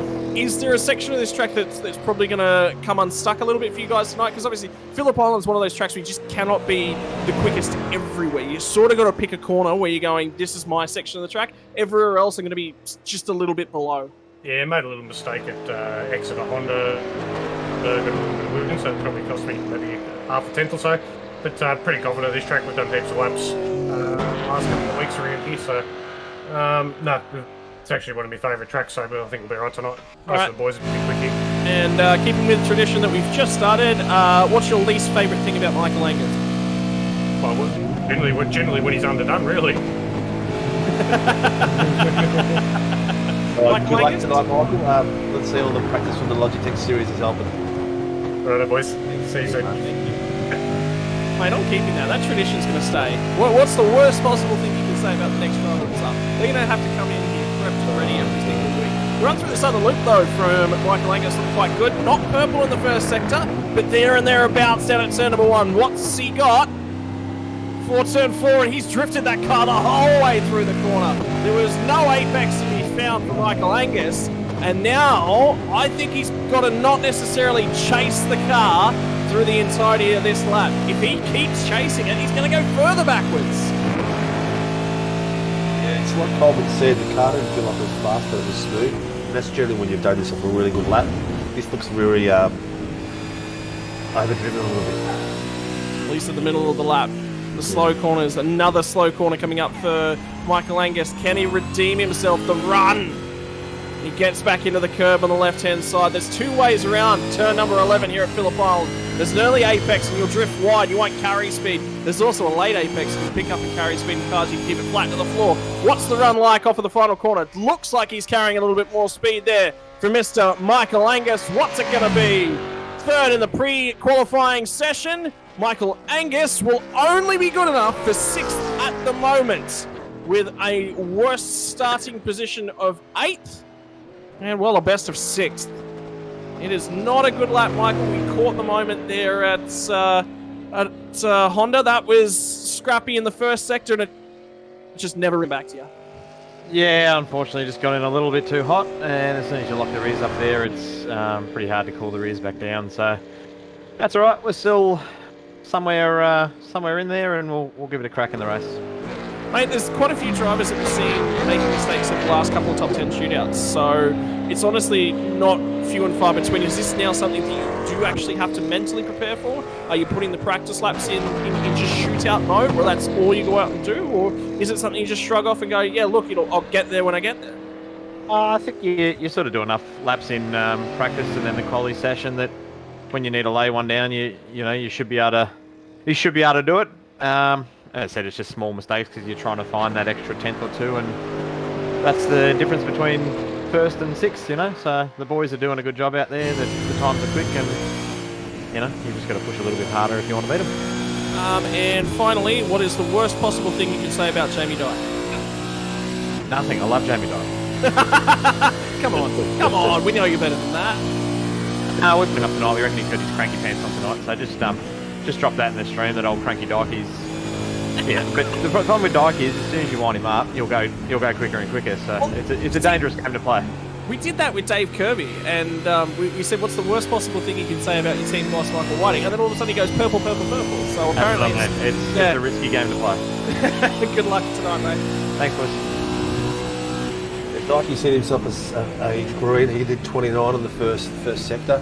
Looks like he's pushing the car a fair bit. Looks like he's as smooth as he normally is. Maybe he's struggling with the heat and the tyres, because you can set up the wheel, doing a bit of correction. I'm gonna broach something here with you, Steve. For something that sort of doesn't happen, again, people aren't going to know about from home, is when you refire a session like you do for the top 10 shootout, your conditions will always change. There's no way to mirror those conditions perfectly. But that is exactly what happens in real life as well. Your top 10 shootout always happens an hour, 2 hours after the qualifying session. So you're not mirroring the condition. The air temperature changes, the heat on the track changes, the amount of sun that's coming down, because even though it's a darker road surface, it will still reflect some heat. It's green in the first, it's green in the second, so not purple, not peak pace, but the runoff for the last corner. Turn 12, look good yet again. Has Dykey gone ahead and done it? He's not a single purple sector in the lap, but it's good enough for P2. Worst starting position of P3. And it is time to talk to Cranky Pants Dyke, as professed by Michael Angus has thrown you completely and utterly up the garden path there, mate. Oh, the whole team's throwing me. They're trying to wind me up. Well, they said wind him up and he'll go faster. So is it new for you to just go digging through the door for a pair of Cranky Pants on a Sunday night? If I get a proper wind up, I actually do pretty well, yeah. All right, so new strategy. I'm in a good mood. I knew I wasn't going to be quickest or even second quickest, but damn, should smash that. But no, I'm happy. Not confident here. Something we were just talking about just a few moments ago is obviously track state resets between session to session. So I actually think that track temperature is actually quite a lot warmer than the previous one was, but that actually mirrors real life as well. You've only got one chance to go out and set that lap, and if you attack your out lap too hard, the tyres are just overheated by the time you actually get onto your flyer. So you really have one opportunity to assess the conditions and see how hard you really want to push. What's the mindset like from a driver's perspective? Because this is something I've never done. Well, because I'm not confident in this track, it was sticking to the lines. I probably lost to kids in turn 1, just taking an easy approach. Oh, Cam Jones is wide at turn 2 in the meantime, so he's not assessing the conditions all that well either. He's really pushing for this qualifying time. It's easy to do though, isn't it, Jamie? Yeah. So in the quali session, I got a toe from that's the other reason why I'm up so high. Right, mate. We will let you go and start your race because that's going to be only moments away. Thank you very much for the insight and the inputs, mate, and good luck, Cranky Bets. Right, have a good race, mate. Have a good call, guys. See, that's what to treat. We've now got so much content to feed you, ladies and gentlemen. Got the Fishy Motorsports crew and any large team, even though they say that the banter on their team is quite one of the best reasons to join their team. I can tell you just about every sim racing. I don't know a team that does not give each other stick in sim racing. If you can't take the heat, stay out of the kitchen, don't join a team. Well, Cam Jones can take the heat. Couldn't take it in the first sector. That does not matter. He goes purple in the second sector. The line was good at MG. What's he got for us now? Out of the final corner. He kept it above 200 kilometers an hour, which was the target from Coleman earlier on in the session. Purple in the final sector to the top of the charts, which is exactly what Jamie Dyke said would happen. And Cam Jones takes your pole position, the top 10 shootout. Cam, it's all yours tonight. Yeah, it wasn't too bad of a lap. The first sector was a bit shabby, but the rest was obviously all right. Yeah, we followed you through that first quarter. You looked a little bit wide at one, really pick up the apex, and then at 2 through the southern loop. It's such a tricky corner, and it's so easy to run off the track when you get it wrong too. Yeah, as soon as you get into marbles on turn 2, it's pretty much all over. Mate, I thought the lap was gone. I was thinking the best you're going to start is maybe 5th or 6th at this point in time, but full attack mode for the rest of the lap because you just can't. Once you're down that fire, you've either got to go, well, I'm going to be cruisy and just accept the lap, or you've got to go full attack. Was that the lights, the switch that went on? Yeah, it's in me to push all the way, so I just kept pushing and hope for the best. And something else we just talked about with a few drivers as well is the condition swap. Obviously, we've seen a little bit of a condition gradient the last couple of weeks and what the servers have dished up in terms of top 10 shootouts. So was there a lot of reading all the cars that went before you and maybe assessing the conditions? Or how does that play out from your perspective in top 10 mode? It seems that they all went quicker than I did when it got a bit warmer, but just managed to get there in the end. Proof's in the pudding there tonight, mate. Congratulations on pole position. And is there a chance you'll do a practice start right here for us? Maybe talk us through it. What's the feed out like on the clutch? Because I don't start these. I stay as far as I possibly can away. This commentary booth is the closest I'll ever get to a V8 supercar. Thanks a lot for that. So usually it's about you obviously use the handbrake. It's about half throttle, and then you just pull the clutch back till it bites, and then just ride it out. And obviously don't wheel spin like that. Well, yeah, my mother's always said I'm good for one thing, and that's being a bad example, mate. So it's clear that wheel spin that I've been getting. Hallelujah, mother. She was right there. At least I'll have someone to blame now. Congratulations on pole position here tonight, mate. Thanks for talking us through the start. Good luck tonight, mate. Thank you. Wow. I'm going to be honest. I can't launch these things to save my life. Look, do you remember the old legacy Porsche Cup cars, Steve, and how good I was off the line in those things, though? Yeah, you actually were very, very good at those cars. And then you just, I don't know what happened to you, but you just wouldn't. They replaced the car. They replaced the car. The car was too challenging for you, or you were too scared to. I don't like the drive. I don't know what it was, but it's the extra downforce, the way that it drives. I don't like the engine note on the new Porsche. I'm going to be honest. Not a fan. I really like those whiny drivetrain, the old real 6-cylinder note that they had on them. But Scotty, anyway. I'm looking at the timing table. 1:28.39, the fastest, and the slowest 1:28.28. So not even a whole second across the top of the field. Oh, That's 1:29.2, 1:29.2. Yeah, so you just said 1:28.386 and 1:28.277 because that would be new. No, yes, but you are right. 9/10 of a second covered the entire field, and they're getting closer. It's actually not even a full 9/10. It's 8.9 tenths of a second. So yeah, so this top 10 is getting tighter and tighter as the weeks go on, and I think it's showing in the quality of the driving. It's going to be a spectacular race tonight. Absolutely spectacular.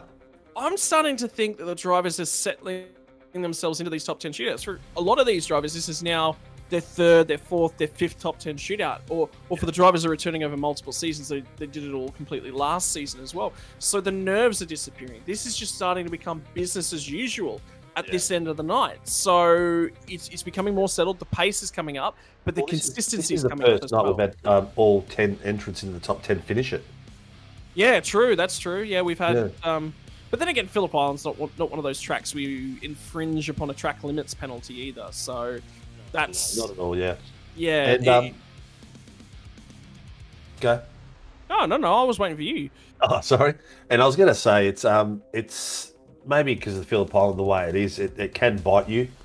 Maybe there was just a little bit more, patience around it, not being as aggressive because a lot of the guys look really smooth.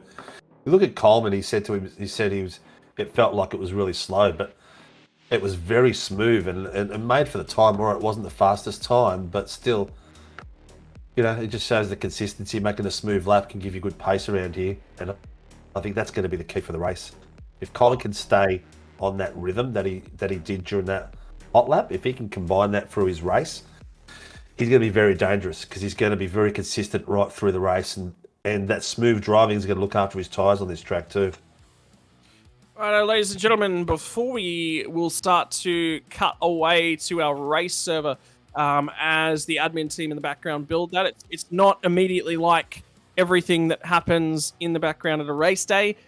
Service, all this stuff has to be mathematically loaded into the system because if you don't assign a grid spot correctly, that driver's going to the tail end of the field and you do not want to get things wrong. And the race team here do a phenomenal job at getting that all sorted out. So there will be a slight delay in proceedings, as is again normal. You'd bring a car back into the pit lane, you'd throw the coolers on it, you'd cool the car down, and a few hours later, you'd reprep the thing to go racing again. Luckily for us though, 10-15 minute wait to go racing and quite on par in, much quicker rolling through proceedings than you would in real life.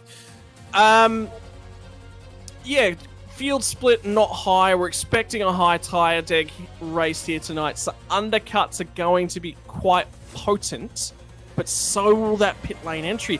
And this is a quite easy pit lane entry to get wrong too, Steve. Oh, we've seen it go wrong a few times.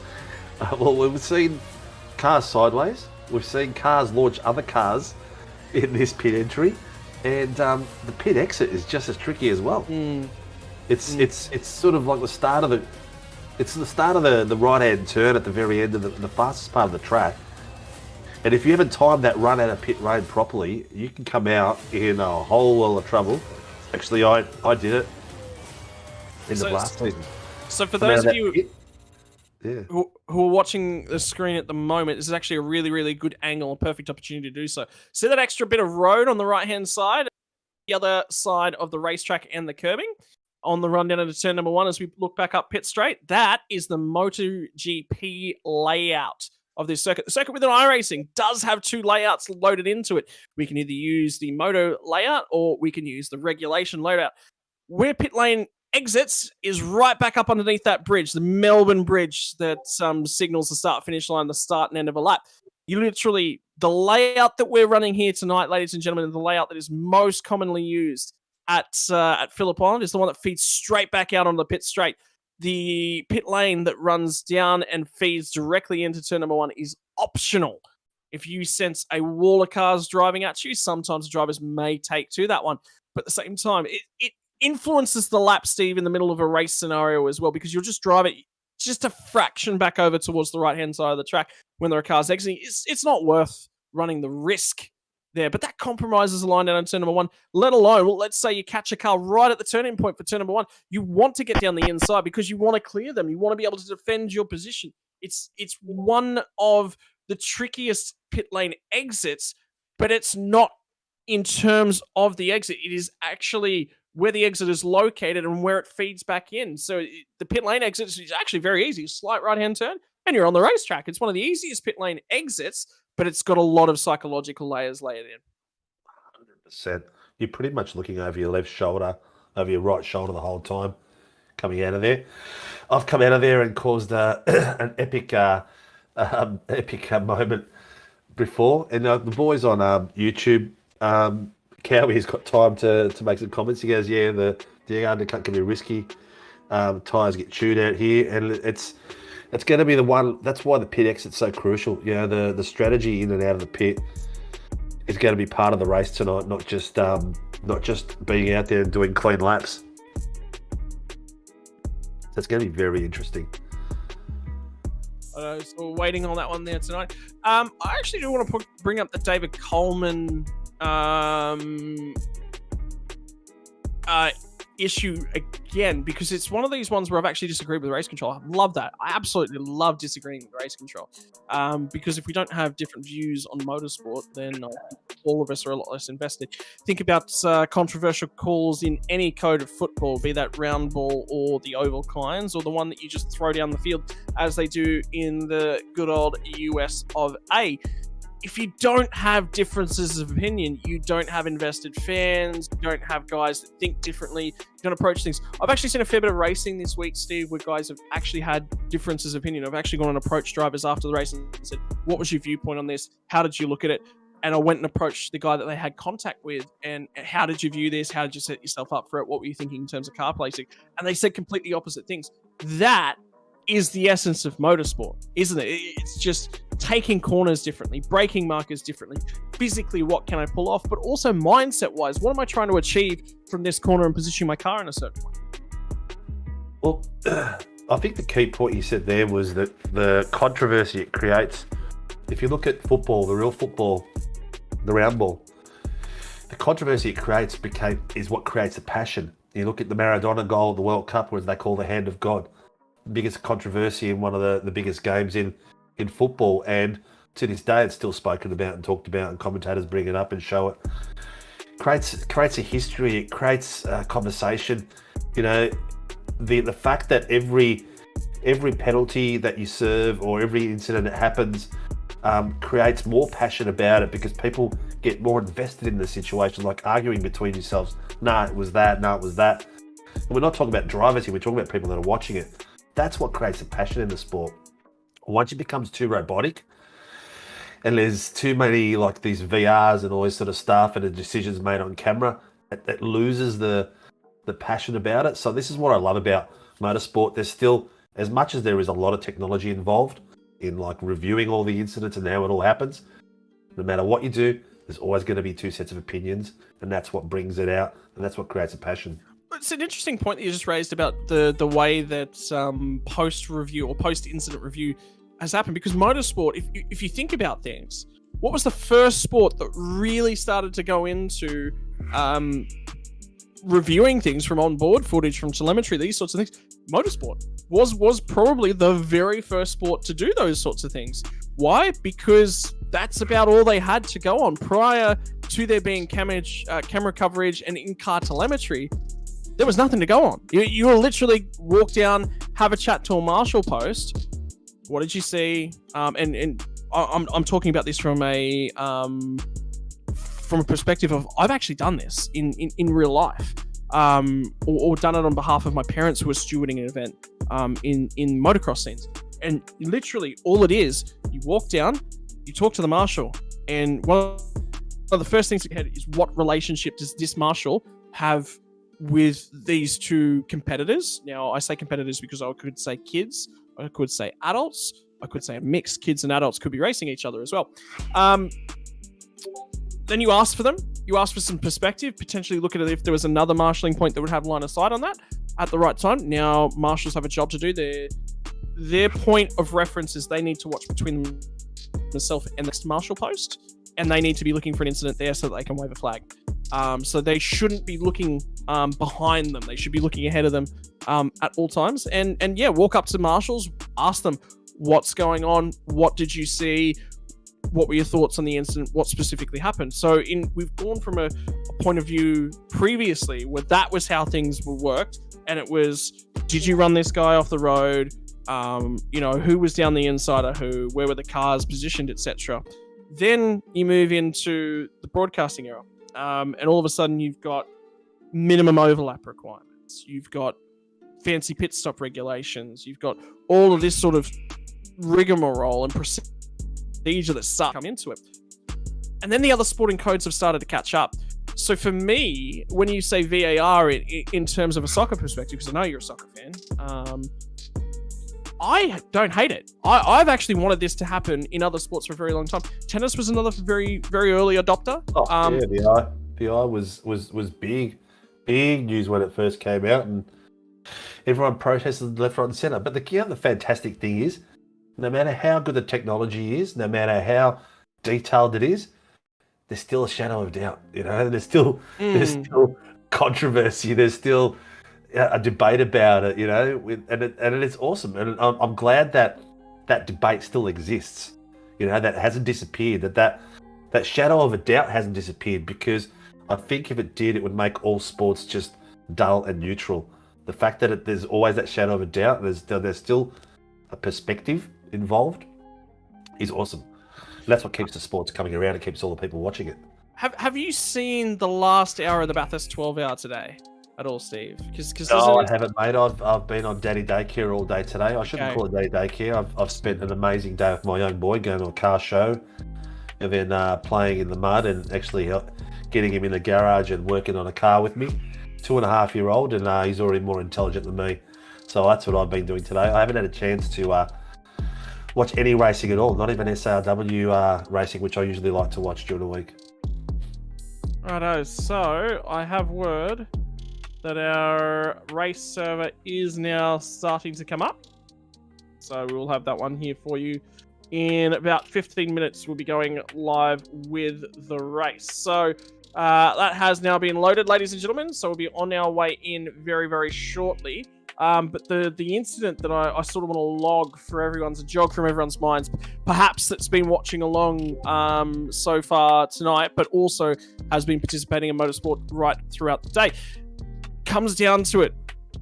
The last hour of the Bathurst 12 hour, Mauro Engel has just climbed back aboard the cockpit of the 999 Mercedes. He's hunting down the 75 Mercedes of a guy who was his teammate just a week ago from the 24 hours of Daytona. And these two guys are going head to head for who will win. Engel is mad. He's mad as anything because his team has just been forced to replace a faulty wireless modem in their car that wasn't transmitting data back to race control. That's on board the car was still all working. It just was not transmitting. They're required to have that, but that was all provided to them by the event officials. So it's effectively a faulty part provided by the event officials, albeit it appears to be a heating-related failure, which could be where the place in the car. It could be the lack of cooling in the car. It could be a whole number of things. Either way, Mauro Engel's lost the race lead and lost the 30-second race lead only to come out P2. But the car ahead of him on older tyres looking to defend. And I'll tell you what, I just don't know if Mauro Engel never won a Bathurst 12 hour. He's been out here, I think they said 7 times to compete in the Bathurst 12 hour, yet to find a win. And boy, has he been close on a number of occasions. And I think that got to him today. I think we saw that lust for a race win. And that incident will be debated about around the world. I think a lot of people will say that Engel was probably just a fraction too hasty in going for the move. I think he needed to wait till later on in the stint to have a crack. Both of them run wide. Engel gets a drive-through penalty and just barely gets back to, if there was one more lap in the Bathurst 12 hour today, I think it would have been on not only for the race win, but I think it would have been on for second and third as well. race first, second, third, 1.5 seconds in it, Steve, after 12 hours of racing action. You cannot be upset It's with amazing. It's amazing when you see different type of machinery, different type of setups, different types of racing styles. 12 hours of participation, and it's still there's such a tight gap between drivers at the end of a race is pretty spectacular. And you know what? Full credit to the the people that run these events to make it this close, because it makes it a spectacle. Yeah, and whilst we're running through the DSL Welding Series V8 Supercars intermission, we do need to say a shout out to all of the sponsors that make it possible here at Sim Racing World. On board is obviously your Racecraft and Toyo Sim simulations equipment. I'll tell you what, that rig over from John Lee looks fantastic. Hydraulic pedals in that, Steve. That's the direction we are heading in the future. Racecraft simulations, that is all of the information there. And John Lee gives the team quite a range of support. No matter what series the drivers under his support are racing in. I can tell you that we are on our way into the race server at this moment. We should be there live with you from action back in just a few moments. But we also have to thank Warren and Brown Tools. The more that I talk to friends right around the community, the more that I'm informed that I am completely and utterly know nothing about engineering, and the more that I am proved correct that I do not know anything about engineering. But they assure me that Warren and Brown Tools are the standard in Australian tools. Pete Baxter, very, very big. Meeting with them last week, and they had a 40-year-old torque wrench there that they were getting recalibrated for a gentleman. That's how long it starts, how long it lasts. Theoretically, they sort of take themselves out of business because their products last for such a long time, but it's a testament to what they manufacture. And look, all our supporters and sponsors are really important, but the key to all this is the community that's out there. And look, there's people out there watching tonight that have stuck through with us all the way through the intermission.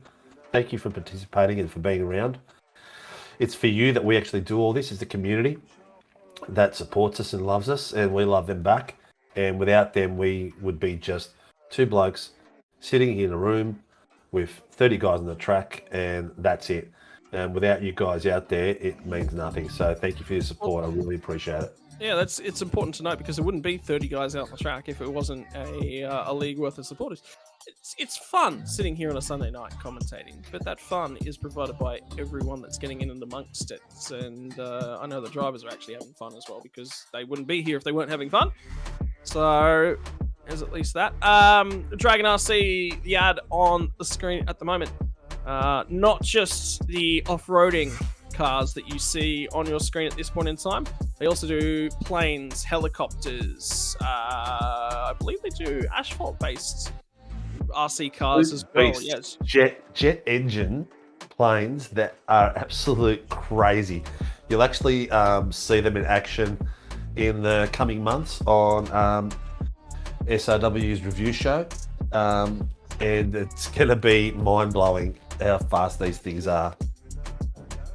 And don't forget Toyo Sim. You saw the Camus gear coming to you from the Toyo Sim advertisement that we saw just a few moments ago as well. And DSL Welding Services finally rounding out the sponsor list on there. It's been awesome to watch the sponsor list grow every season and change up as well. It's important, obviously, to keep the support coming from new sources as well. So we do thank everyone that does make it possible here from Sim Racing World. Again, ladies and gents, moments away from and look, going live for the race.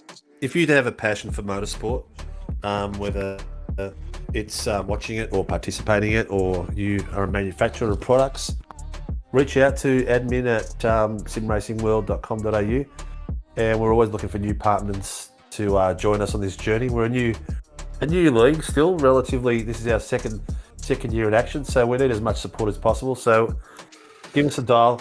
Love to chat to you. There's entry levels. There's not tens of thousands of dollars or anything ridiculous like that. It's It's It's just all the way through. part- It's not just entry level. Like there's all the way through, Yeah. right up to the top tier guys that are routing. There's Right. guys, ladies and gentlemen, that go racing on a $200 or $300 steering wheel they picked up from EB Games, JB Hi-Fi, you name it. I've actually run into, you wouldn't believe it, Steve. There used to be, there's a guy in NASCAR that I've raced with and I was on a team with for a very short period of time as well, that actually won on a controller on iRacing. It was very, very quick on an Xbox controller. And that boggles my mind. There are people out there that can do that. And for those of you who aren't NASCAR oriented at home, you have to look after tires, which means you need very, very precise steering adjustments, very precise understanding what the car's doing through the corners. How he did it is beyond me, because it theoretically should not be possible to look after tires whilst running around on an Xbox controller of all things. So, well, you know, you look at our look. He probably gets mentioned more than he should, but you look at Jamie Dyke. He was on an entry level Logitech up until maybe 13 months ago, 14 months ago, and he was still one of the fastest guys out there on the track. So it's a lot to do with muscle memory as well, not just the kit doesn't make you the better driver. I'm testament to that. I've got Fanatec V3 pedals and an elite wheel, so I've got an entry level wheel and I'm still crap. So it doesn't make me go any faster. You know, and I'd love to get a direct drive and everything like that. But at the end of the day, it's like, is it going to make me faster? You would be surprised. Even more? No, it makes it easy. So again, see, I always talk about these sorts of things. There's a few different things that I'm sort of understanding from a broadcasting perspective. And generally what we do from a broadcasting perspective is we're trying to broadcast to everyone. If you've never driven a simulation car, if you are here because you like the sound of the engines, and that's just about it, I want to be able to make sure that you guys can understand the racing that's going on at home. So for anyone who's never driven a simulator, and the only driving experiences they've got is how quickly you can get from the first set of stoplights to the next set of stoplights, it is intense. The difference between a Logitech entry-level wheel, Logitech have now come up with the direct drive form of wheel, so there are multiple different levels of technology within the pedals, within the steering wheel, within the gear shifter, within the alternate assistances that you have available to you around you. Because you got to remember, to run a V8 supercar at this level, you need front and rear anti-roll bar, you need to be able to shift, throttle, clutch, and brake. That is about all you need to do.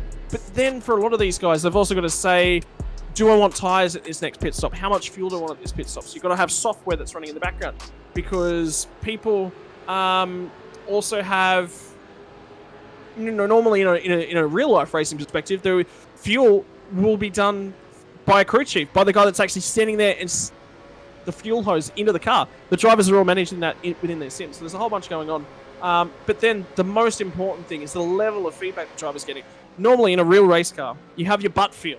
You have the G-forces that you're feeling through the steering column. You have seated pants, they call it. Seating pants, yeah. But you also have steering wheel feel. You have the brake pedal feel. If the brake's locking up, that pedal will actually change in how it's feeling. We lose a lot of that within iRacing, because you just cannot get butt feel. Even the best motion rigs cannot give you all of that back. So everything that we're doing in a simulator is trying to get some of those feelings and senses back, basically, so that the drivers have more input. Steering wheel is one of the best ways you can do that, but that is expensive technology. The steering wheel base that I'm using here is $2,500. The steering wheel I've got attached to it, $2,500. So there's $5,000, and I haven't even put a set of pedals in the thing yet, let alone anything to bolt them onto. Yeah, but then again, you don't need to be at that, guys. No, you don't. Level, what would you need your bare minimum? You know, PC about $1,300 worth. Oh, you'd want a little bit more than $1,300. Depending on what you're doing. You'd be looking about $2,000 for PC. A single monitor, you're looking at what, $200 for an average monitor. Yeah.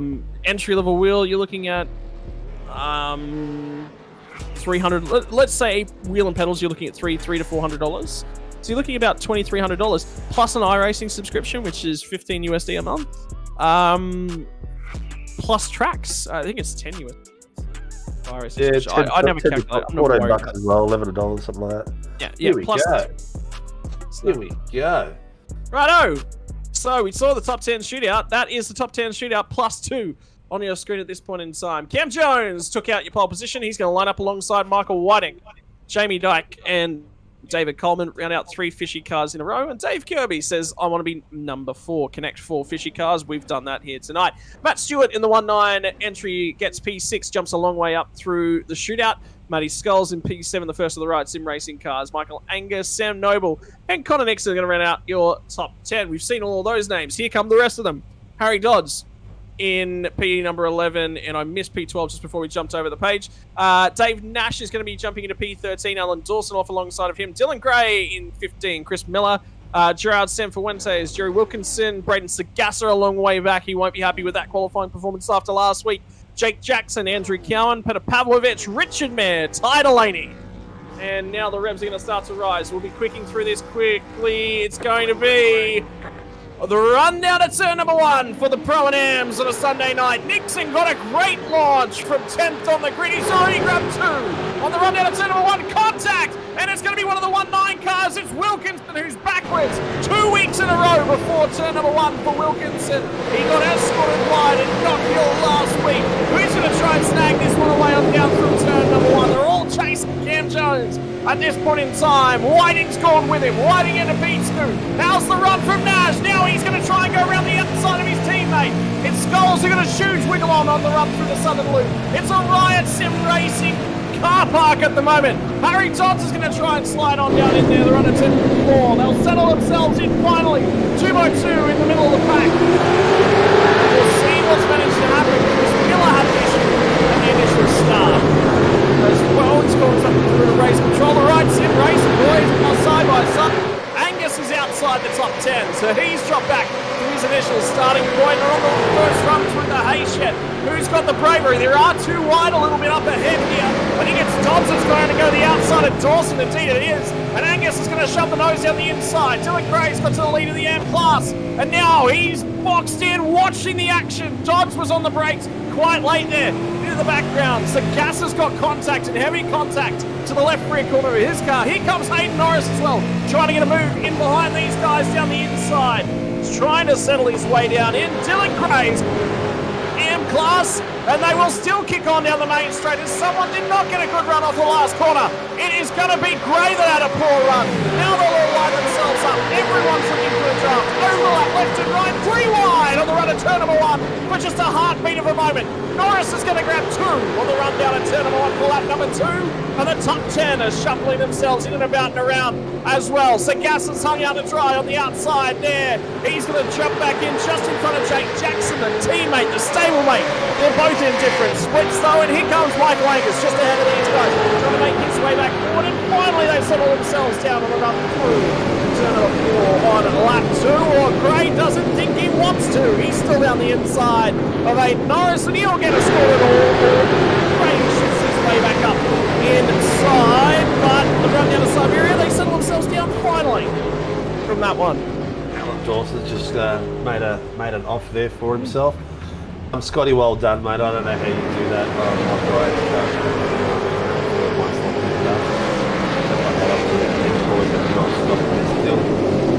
This quarter here, there's no ducking and leading. It's not too wide across. I don't know how they're doing it and holding it, but the boys, full respect to them. Everyone's Have a look back up at the front as Matt Stewart's made a long way forward in time. He's fighting for the back spot on the podium. Michael Whiting, Cam Jones have cleared out. Jamie Dyke is relegated to spectator at this point in time. Dave Kirby's had an incident as well. Now the left-hand side, going a long way round. Turn number 1 from Stewart. He's still got the nose in there. He's still there on the run of the southern loop. Is he going to hang it down the inside of Coleman? Coleman's now wide in the corner, trying to get the car to turn in. The run down here from turn 3 is going to be all Matt Stewart's favour at this point in time. Jamie Dyke will shut the nose in on his teammate. And the race still isn't settled in. Opposite pitches it wide. Coleman's on the grass and outside of the track limits. Facing the wrong way. That seemed to be a fraction too for Coleman. He got very narrowly pinched there and probably just needed to back out of that one. Stewart was all his to block. Yeah, that didn't look like it was going to happen 3 into that corner. Oh no, they finally settled themselves down. And chill out a little bit, my word.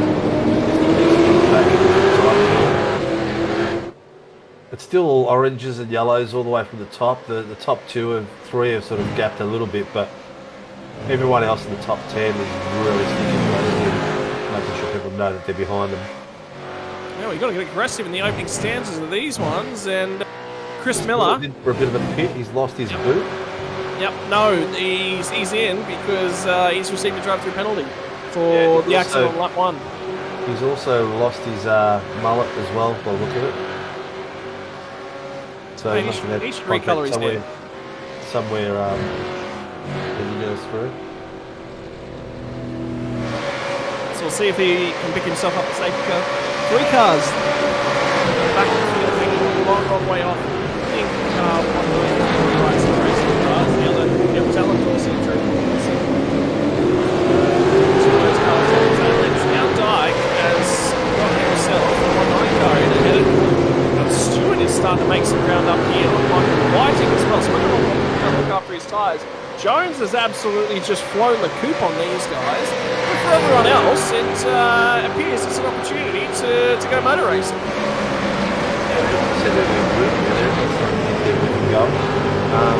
Still 6 seconds to Whiting. And Jamie and Connor are pretty much sitting at 0.3. Fighting all the way through there. So you're going to see a bit of, I think we're going to see a little bit of moving. Oh, he goes Cowan. Tied the lady. Yep. He's still having a ding-dong battle. Head-to-head, and Quash is in behind them, and Clutterback's the next car actually on the road for these guys, but he's a fair way back. So the Team X car that you're looking at is Michael Quash. This is for the bottom step of the podium in amateur division here tonight. So Cowan's grabbed that one for now. And Harry Dodds will receive a penalty for contact on lap 2. And race control with 27 cars on the island have got their hands full tonight, Steve. As I always say, I'm glad it's them and not me, because it's not something I'll be held on out there. Matt Stewart is looking to defend all his money over Jamie Dyke, and that's actually opened up the door. Dyke got on the race a bit early, went for the crisscross and the fake, and he set that one up nicely. He's now going to go on the outside through Siberia, and it's going to be a long way around the inside for the hay shed. But Stewart's got a really good drive over that corner, and Nixon's going to try and play himself back in. The inside at Lukey Heights will belong to Matt Stewart.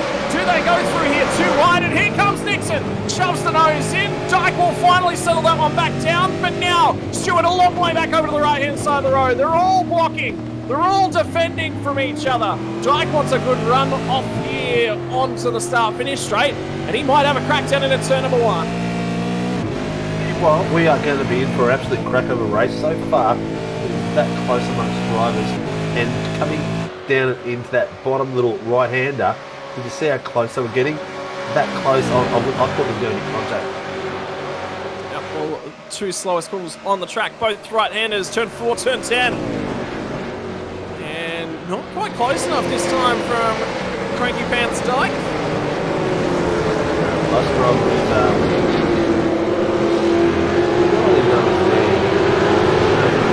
at this point, would you be wanting to just sit behind him for a while and just sit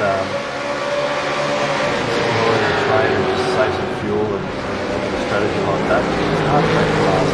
He's got that extra bit of pace. Like Dyke's pretty fast too. It's just need that little bit more pace to make it move. He's got it. He's certainly got the pace. It's not quick at qualifying. But 1.9's pace may come in terms of the race. I'm actually really curious to see that battle back here. A, that one, and B, where Sagassa was, because he was in and around a huge battle pack as well. But Delaney's not disappearing into the rearview mirror for Andrew Cowan. If there's one thing I'll say about Cowan, is I think he's become a little bit under pressure of late. He struggled to hold his own. Is been what I've said with Cowie. Because this is an average sim race. Break a little bit under pressure, so we'll see if Cowie can hang on to it under the intense pressure of a adoring fan base, as well as Ty Delaney's headlights. Yeah, well, just watching Ty Delaney race here with Cowie. Really sticking those in there. And he's the trying level to... of improvement, man. The level of improvement is unreal. Well, I'm actually really impressed there because he pinched Cowie tight in the turn of one. Gave Cowie a very narrow approach angle, and this is the move that we saw Michael Stewart pull off on... Oh, Cowie's run very wide and had to lift, and here comes Ty Delaney, and he'll get the clock back at this point in time. Where's he going to position the car off the corner exit? Does he cover? Does he leave the door open? Does leave the door open. Going to be a late braking Andrew Cowan. Does he miss the apex? He props him up just a little bit at the apex of the corner. Slow 1-9 car going backwards through him. It's going to be Jake Jackson. It was Jake Jackson. So that was P3. So for your amateur class, sorry, that was P2 for your amateur class. So now this battle is for P2 in the amateur class. Side by side through the hay shed on lap number 7 of tonight's proceedings. 10 minutes into the race and a sixth of the way to our final destination. Nearly contact as they crest up and over Lukey Heights and the run down into MG. And they're still there, still side by side. Little spin from Delaney. Cowan's on the outside here. He'll be on the outside of the final corner as well. And a move that's taken him nearly an entire lap set up from Ty Delaney's perspective might finally get done. Cowan's offline, and there it is. Delaney gets the job done after a lap of side-by-side racing. That was some of the best racing I've seen, and that was our amateurs, people. That was our amateurs. 2 by 2. Most 3/4 of the track. Dave Kirby and Sam Noble will now show you how it's done. Sorry, it's Dave Kirby and Michael Lang, and Sam Noble will show you how it's done for the professional drivers. Pro class point on me. Michael Whiting, your enjoyment, ladies and gentlemen, is now skipped clear of P3, which is Matt Stewart. Stewart's looking back through his rear view mirror at Jamie Dyke just for an update of what's going on there. And Skulls, in this battle as well.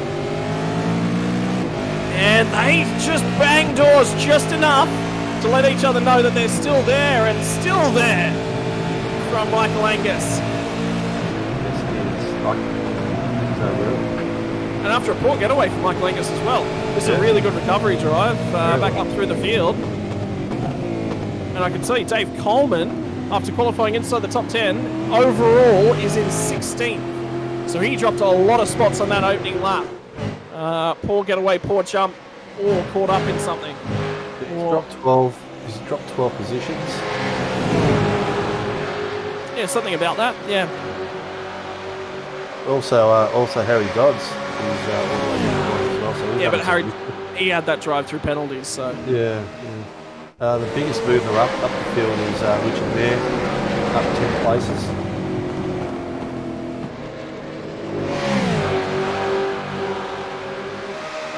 Well, here we go. The run down to turn number 1 now. Jake Jackson's lining up for an overtake on Delaney. Contact. They'll both manage to save it. Jackson's now over in the crop. Tries to grab that one back. And it looks like Cowan got back through on Delaney. After an extended fight, Jackson's going to drop all the way down to P8. 23rd overall. That's a big loss for positions. It shows you play the time track, funding charts are when you're losing places like that. Fighting hasn't stopped, isn't it? It just keeps going. Every inch of the track is something going on. Yeah. And this is what it's like when you get a good field together at an Australian racetrack. Very supercar drivers tend to like their Australian racetracks. As we crest, Lukey Heights down to MG one more, back to the hay shed. As we watch Peter Pavlovich start to put his aggression to the rear bumper of Michael Quash. And Quash might be a cork in a bottle here, because this might be moving up on to assault Ty Delaney will be the next car on the road, and that will lead itself into Podium. So that's what these guys are squabbling about. They need to stay in touch with Ty Delaney. Who's got the pace? What is the pace coming through? Leaders just ran at 29.7 from Cam Jones, Whiting at 29.6, 30.1 for Stewart, 30.0, 30 flat for Dyke. Nixon 30.3. So he's starting to just drop off the back end of those guys a little bit. Kirby 30 flat, 30.5 for Angus, 30.6 for Noble, 30.3 for Skulls who's in top 10. So all of your pro drivers, your top 10 on the time charts for pro drivers, that's your top 10 on the track as well. Before we get back to, Dylan Gray's in P10. So the first few amateur drivers in P10 is trying to go around the outside of a pro driver. And he might just need to think a little bit because he's in a huge battle pack of pro drivers at this point in time. Dyke is off the road. Jamie Dyke has dropped from P4 back to P6. So cranky pants indeed. You might want to add a pants to him. Well, does he get aggressive now? Do we see Jamie Dyke with the angry face on? And now Matt Stewart's covering the inside off from Connor Nixon, and these two ex-teammates, ex-team buddies. There was no love lost in what was not a pleasant breakup between the two teams.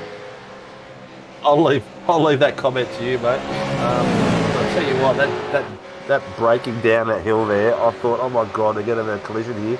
I don't know how they held that up.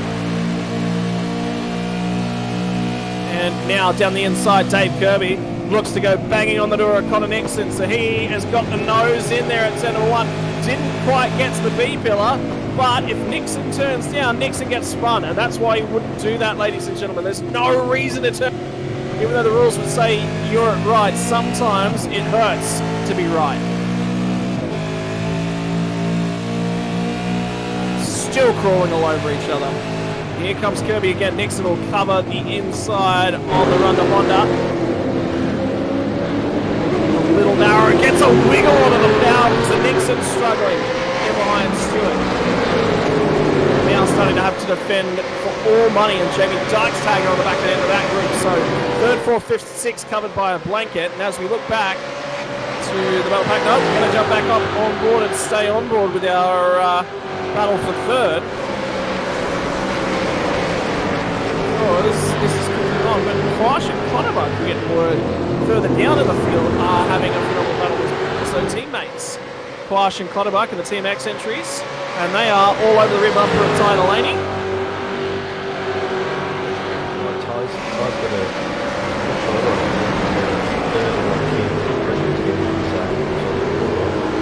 I think one of the most important comments you can face right now or hear from anyone is eyes forward.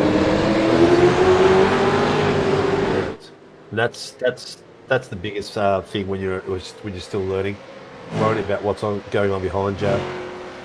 It affects your time massively. Yeah, you got to keep your eyes up. You got to keep them down the track, and you got to be looking for those braking markers, turn-in points, acceleration points, all of that. That will get my eyes looking in the rearview mirror. Peter Pav, previous amateur winner. I want to see him better. There's something going on there. His form dropped a little bit. I'll be honest with you, Steve. I think it's just time of the car. I don't think he's getting as much time with the car as he used to.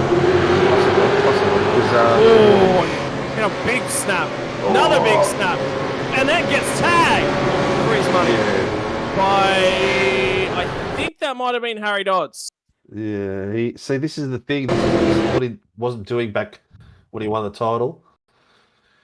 He's, I guess that comes down to practice, like you said. There's the wiggle. There's the second wiggle. As that right rear just overheats. Then he runs it off the road, picks up a little bit of grass. The third wiggle, the correction. And it's all over here. He's already... Oh, hell. You lift off. You've got to lift off from Doddsy's perspective. You can't just drive in there at full. Yeah, I don't know what the hell was what was going on there, but not my place to comment either. Leave that for the boys downstairs. No, he didn't lift. He didn't lift at all. So you've got to lift in these circumstances. When you see a driver having a moment like that, the reason Dodds can't respond and can't get his wheel up and moving across it in time is because he's still trying to accelerate. You can only use your grip to either go forwards, go sideways, or brake. are the three things you can do with grip, and he was full in to Gray on the inside. This is on Skulls now. He's outside 7 overs to go ahead. Oh, Dylan, just get out of there, son. Oh, you know what? It's entitled to be racing, mate. And because they're pros, they've got to yield the position, yeah. He's making risk. He's got a comfortable lead. He's very, very comfortable. 10, 11 second lead now. Very comfortable. So just get out of it. Let these guys score. This is a bit of adrenaline. You sort of go flash the lights as well there. So he's absorbed into the fight. He probably doesn't even know that these guys aren't. They're probably not racing. He'd know. I've known Dylan for a while. He would know. He would absolutely know. And the car in behind, the 1.9 entry, I think, coming to pit lane. Recognises that this is only going to get messy. He is going to jump in early, which says to me that we're looking at a 2-stopper, which means we should see just about the bulk of the field in this lap. If it's a guaranteed 2-stopper. You're telling me a 2-stopper, but I've thought of what I sound too stupid. Well, Conor Nixon's just had a huge wiggle on the exit of turn 2, so he continues to try and defend from Jamie Dyke. 981, 20-second stop and hold. That's Dodds. Yeah. So we saw that. You can't, yeah. So the advice to, Skulls has now run wide and Grant's gonna bang door. So Skulls tries to go down the inside of Sam Noble here, and he didn't. Oh. That's a tricky one, but he runs wide and then Dylan Gray will bang doors with the both of them.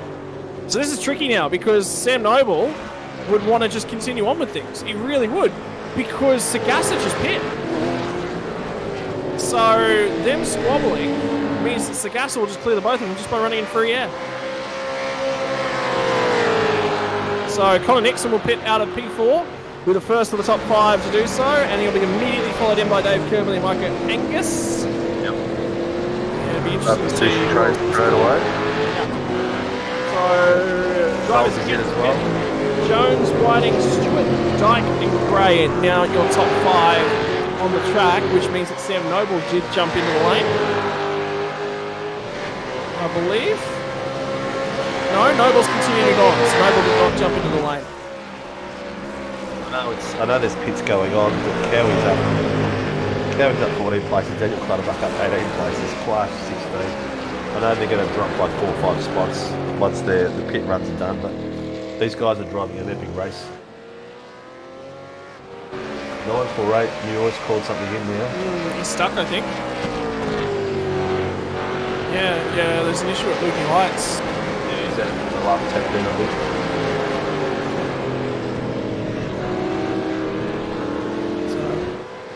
Some sort of an issue at Lukey Heights. So Chris Miller's still scooting around without a rear wing. Who needs downforce?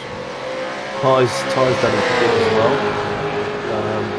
So this isn't going to help Conor Nixon getting held up by traffic. So he's going to try and get down the inside. First out of that group of amateurs to do it.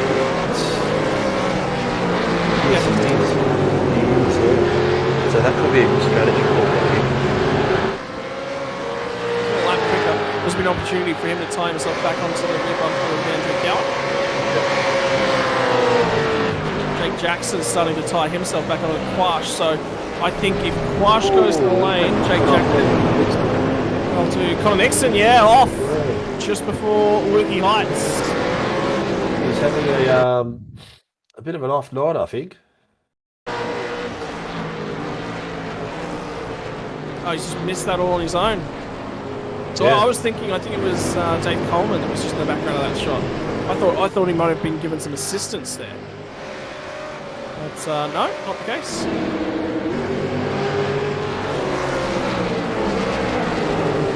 I guess he just called something in.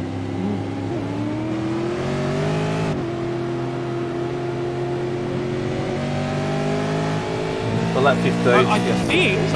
I think that might have been Nixon rejoining. Oh, it did look like he rejoined behind them, so...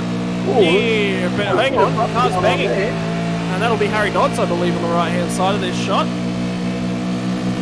little bit of love. And Cherry Sanfuentes is going to get down the outside here. Try and put a little bit of stiff competition on for Harry Dodds.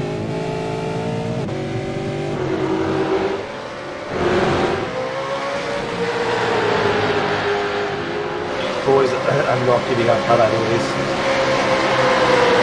Well, there's a few cars that are out of sequence, yes, so Miller's a couple of seconds in a row, but Petar Pavlovich has not yet made his stop, and down the inside goes Stewart. We'll try and pick that one up. I think Pavlovich is going to stay to the side. He does. Everyone else in this pack has already pit, including Aidan Norris, which will go around the outside now. I think Pavlovich will probably dive to the lane immediately. Yeah, indeed he does. There's two drivers yet to come to the pit, so I can tell you Richard Mayer is all out of shape. Oh, he's held it. Yeah, but Jerry Sanfuentes has not. He's held it. Did he push that other car off, or did he just scare the pants of the other car? He scared him. He scared. Absolutely spooked Jerry. Absolutely spooked Jerry. So Mayer is wide. He's done well to hold that. Coleman's got himself a drive-through.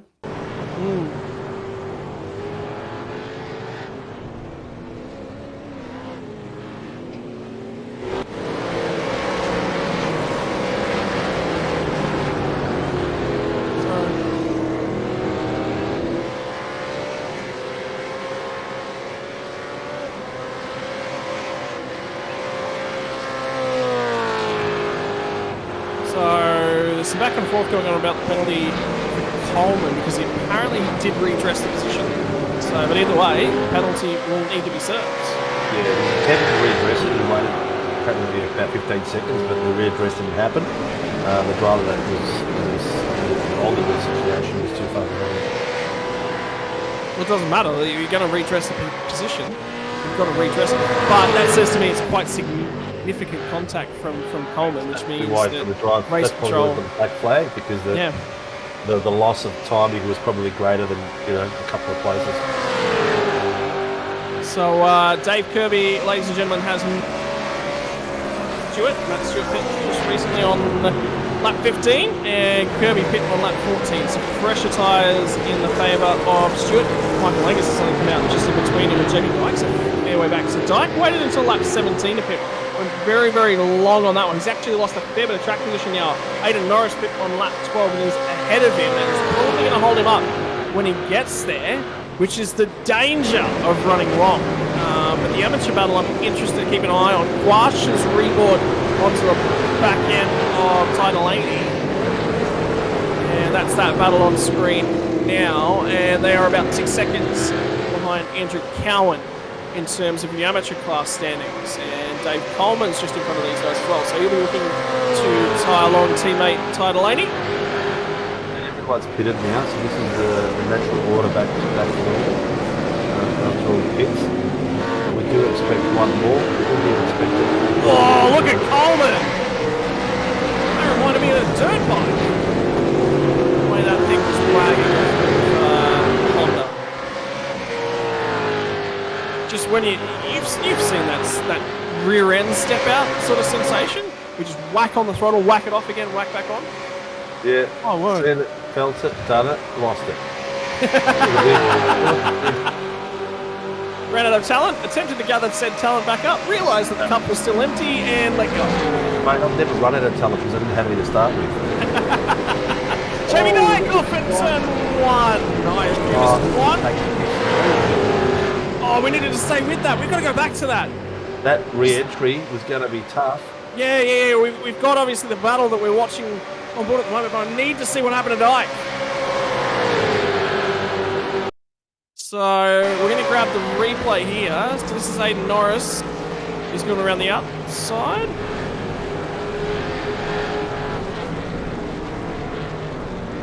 He's come back on. Oh, he's done well. He's done real well. Oh. Who's he dropped behind now? He's having a horrid night. Dave Coleman has just had contact to his rear bumper from Jerry Sanfuentes. He's in the background of that shot that we just saw. The car that was off the track was actually Dave Coleman. Now the teammates are going to go head-to-head on the one that's on screen. So this is the run off of turn number 2. They've got a bit of a tap It wasn't there. Sanfuentes, it was, I think, Jake Jackson. Yeah. And Jamie's dropped down to P9, right behind Brian Sagassa. Yeah, there was no braking there at all when he hit him. I was trying to lift. You've got to realise, Steve, that stuff happens so quickly. If they get 100 metres further down the track, there's an overtake on them as a result of it. 100%. And when you're that close, you get the drag blow as well. So even when you take the foot off the accelerator, the pace is still there. Have you ever done that? Got behind the car and bumper to bumper when you're taking the foot off the accelerator and it keeps going? No. Hasn't done. Oh, Connor Nixon just went a little bit on Michael in the 205, and Angus is going to send it down the inside here and try to get Aidan Norris in too. And Nixon's pit stop has not worked out for him after all those issues. Straight back down the inside from Michael Angus. They'll bump Jaws once more. And he will finally hang on to it. Oh, they're still not done. They're still not done. They're still back together on the run to Wiki High. Now Nixon will try and buy into it. Nixon's got Sagassa up. And the stoush continues up ahead. Locked brake now for Michael Angus. He got it away from Aidan. Hold the tyres. Nixon needs to keep the space he is now. Before he was that little bit too close, he was going to get involved in some damage by the look of it. But look behind them as well. You've got Sagassa and Dyke just scrambling along there as well. Here comes Nixon. Is he going to make it stick? Michael Angus has got past and got clear, and now going backwards. That was a lot of pace loss in that straight. No, it's the toe. I think Michael Angus was over on the left-hand side of the track, just up ahead of him. Yeah. So that toe that I was talking about is actually really scary. Sitting at well over, I won't go over kilometres, but you can tap the accelerator and it just doesn't up the car and it's stuck up the back to the car behind you. The car's floating and Norris will contact with Braden Sagassa at Honda, and now Dyke will slide through. Dyke's just do that much way back there. He's all over the back of his car. Sagassa just pulled that one in. And Ty's still got these two guys behind him, has he? Yep, here we go. He is driving a phenomenal race. Right, he really is. He's had all the pressure on the world over that. These two guys. I think Tony Laney just forced the check of that economy. Yeah, I think he did. Because I think he was all out of shape coming off of MG. Oh, sorry, Honda. Well, it's a good way to get rid of one of the competitors. So you've got one left. They traded a fair bit of paint, and now here comes Dyke down the straight. Here we go, Dyke and Sagassa are going to rub and rub. No, sorry, that's Aidan Norris Gassa. Rub and exchange paint.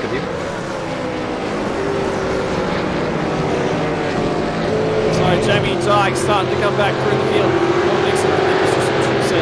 Probably not going to beat you. So I'm just going to attach myself to your rear bumper and you can pull me along. Yeah, I think it sounds about right. So there's been multiple overtakes in this little battle pack in the last lap. I can tell you Quash is down, Jackson is down the inside of Quash at turn 1. They'll actually bang panels on the way in there, and both of them will live to fight another day. And Jackson will try and turn it in from the outside and to get that one to stick. Don't know if race control might have another look at that. Everyone come away with it, but it looked like racing. So, and now Jackson is starting to make some time up ahead, and this will be the replay of how Dyke's gotten around a whole bunch of cars. Whoa, Norris is in deep there. Now that'll be Dyke picking up one, and then he closes in on the rear bumper of Nixon at a rate of knots. They both lock brakes on the way into MG, and I think that'll be just a draft overtake down the front straight. Yeah, I think Nixon burnt his wheels out because I've been watching him the last lap. He's doing a lot of tail wagging on the way through. Just a little bit of overdriving there, maybe. Well, remember, he pit very early on. He wanted to go for the undercut, and then he hit traffic on the undercut. Yeah, that's true, because Nixon pitted at lap 14. Jamie only pitted 3 laps after him, 17. No, So- Jamie went very long. Jamie was one of the last drivers to pit. So he pitted at lap 17, Jamie. But Nixon's been basically trying to put pressure on people the whole time because he had that huge incident on his outlap with Dave Coleman, I think it was. Yeah, correct. So the one thing I will say about Connor is he can get a little bit hot on the collar very quickly. Under the collar very quickly. And that's his weakest attribute as a driver. If he can step back and just control himself and pace himself, there's a lot of love for the V8 Supercar. Lots of love. I sat him down prior to the season and said, look, I'm doing too much. I need help. I need a little bit of guidance. And he came to me for that. And that was really cool to be a part of that. I said, look, man, IndyCar's probably not your thing. You need to step back a little bit there. What do you want to chase? He said, I want to chase V8 Supercars. I really want to race these things. All right. Well, the deal is you go and you chase V8 Supercars, but you have to treat it seriously. You treat it seriously. You put time into the setup. You put time into doing your fuel numbers. You do all of these little things. Everything else, you jump in, you race, you have fun. That's the deal. But you've got to treat Supercars properly. So, Supercars, you can't just jump in match day and expect to get no, people out there in YouTube land, look, we're trying to show all the racing, everyone across the field. If there's someone that you want to see, reach out to us and let us know.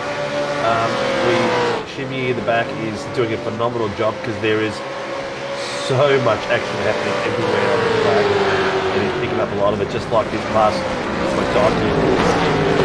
the inside now on teammate Michael Angus. I think that might have been a little bit of orchestrated.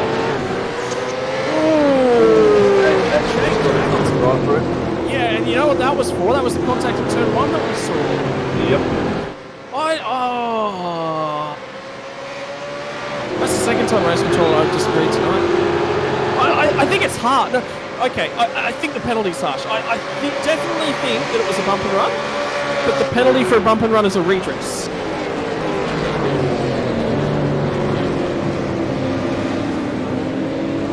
So that's my take.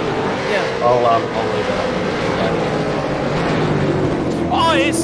Don't get me wrong, I want to see those guys go back racing again. I just definitely think once they decide blame and just say, hey, do you mind just popping back in behind him? Because Jake Jackson's been handed a very heavy penalty for what was incidental contact that they both walked away from.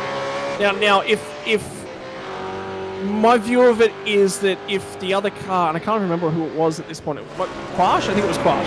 If Quash ends up off the track, yes, drive through penalty, 100%, absolutely. But those two drivers are right next to each other on the track. Why can't you just have them revert their order again? You know what? In saying all this, we have forgotten about the guys up front. Oh, we haven't forgotten about them. Jones is 8 seconds ahead of Michael Whiting. Michael Whiting is 4 seconds ahead of Ben Stewart. And, here we go. Aidan Norris down the inside. Sam Noble. Sam Noble's on 4-lap fresher tyres, but Norris is still tracked him down, or has Noble tracked him down? And this is Dylan Gray, again, your amateur leader, by what is a country mile at this point in time. So not relevant in terms of the overall race standings for him, but he's looking at outright track position. There's 3 championships to play for, ladies and gentlemen, in the V8 Supercars. There's Pro, there's M, and there's Outright. So Dylan Gray is looking at outright placings is what he's worried about. Quash and Clutterbuck actually going to potentially swap positions at this point in time through Siberia. So he goes side by side, and Clutterbuck finally gets down the inside and gets the job done on stablemate from TMX Racing. So Clutterbuck finally through on Quash, and Sagasa into the pits as the first and the second stoppers to come. Here comes Gray to the inside of the Mustang. Run at turn number 1, and will dispatch Aidan Norris. I can tell you, Harry Dodds is the next car in behind them, a lap down after 2 penalties. So that is not for position. Where do you go to next? We've had a viewer request they are on board with Todd Lane. It wasn't Blake Delaney that requested it, was it? He's just, Jake Jackson looks like he's gone into the pits. Started Brian Sagassa, Richard Bear, Alan Davidson, all in the pits at the moment. Oh, there's been a huge lockup from Dodds at Honda at turn 4. He's in the infield at the moment. So, but anyway, this is your onboard shot from the cockpit of a 14-year-old. I'm not sure if it's 14 yet.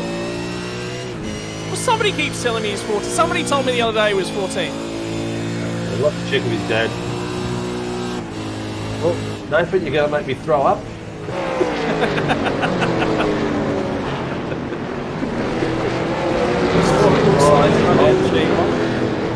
Just a little bit quiet. I was about to say just a little bit quiet tonight. No, he hasn't. He hasn't been quiet. That's the problem. Chris Miller has not been quiet. That's what the real issue has been for him. He's had a very tumultuous night, missing a review wing. Put on a black flag. No, that was an old one. That was an old one, mate. That was one from the insert before. Yeah, that was the one before he served that one. Michael Angus, Connor Dixon and David Nash have all got into the pits as well. Alan Dawson's got a number off track. Let's see what brings out these 3 guys. Jamie's got up to 5th behind David Gurley. Track, do you mind if we can try and find out where the driver of the 16 car is? Because it's quite critical for him to get clear track. I can tell you Michael Quach has just run wide. The last corner, he's off track over somewhere on the left. That's him in the background, rejoining. So Sagassa on fresh rubber, tracking down Timo. Is that Jake Jackson, I think? Here we go. Delaney's tyres starting to fade. Kind of like up the lead. What? This could be Ty's pretty good race. You know, a lot of those races where these things take it to the next level. The way he's been fighting it there tonight has been unbelievable. Oh, this is important because Connor Nixon, he's just pit. And he's in behind these guys both times from Nixon. He's pit and come out in traffic, and then Clutterbuck makes a mistake on the way into MG. Sorry, into Honda. Just held that. And this is just holding Nixon up. And Sagassa, so this is the old rivals, the ex-teammates. These guys are having an almighty douche on the track. This is them saying, this is what I think of you. I'm still going to race you clean, but you get no quarter anymore. You've lost that respect. And Clutterbuck's off the track, going around the outside, into the sand trap. Too much for him there. That was very close racing. And Sagassa will go for the flip flop. The 3 wide! Delaney! All 3 of them made contact. Delaney picks up the throttle and rolls back across in front of the 3rd car, which was Wilkinson. That was not a quarter to go 3 wide, man. That was not a quarter to do that. It was fine. It was fine because Delaney was checked up. I think they were all going to get through there, but it was just Delaney picked up a touch of grass. So it's fine. He's just picked up the curbing. That's all it is. It's the throttle on the curbing. Oh, the safety car's been called for the first time tonight. What? All cars are still running.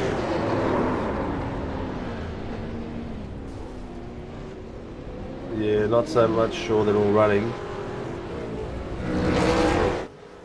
I think that was it there. Those guys are just stalling everything up.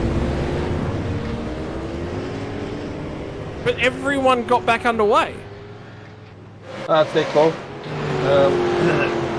Whatever it is, it is. It's probably not a bad thing to save the car because it brings the top 3 back a little bit to get us through the last 18 minutes of this race where it being a sprint race to the end. And as we say that, Jones, Whiting, Dyke and Graham all jumped into the pits and all coming out, and all that data's just disappeared. Here we go.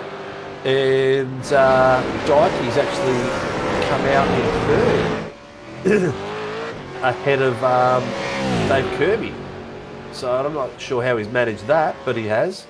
Managed Stewart's come out in 5th, Angus in 6th. Dylan Gray, Henry Cowan, those boys are now, the AMs jumping in the pits too. Chris Miller as well. Clutterbuck, Jackson.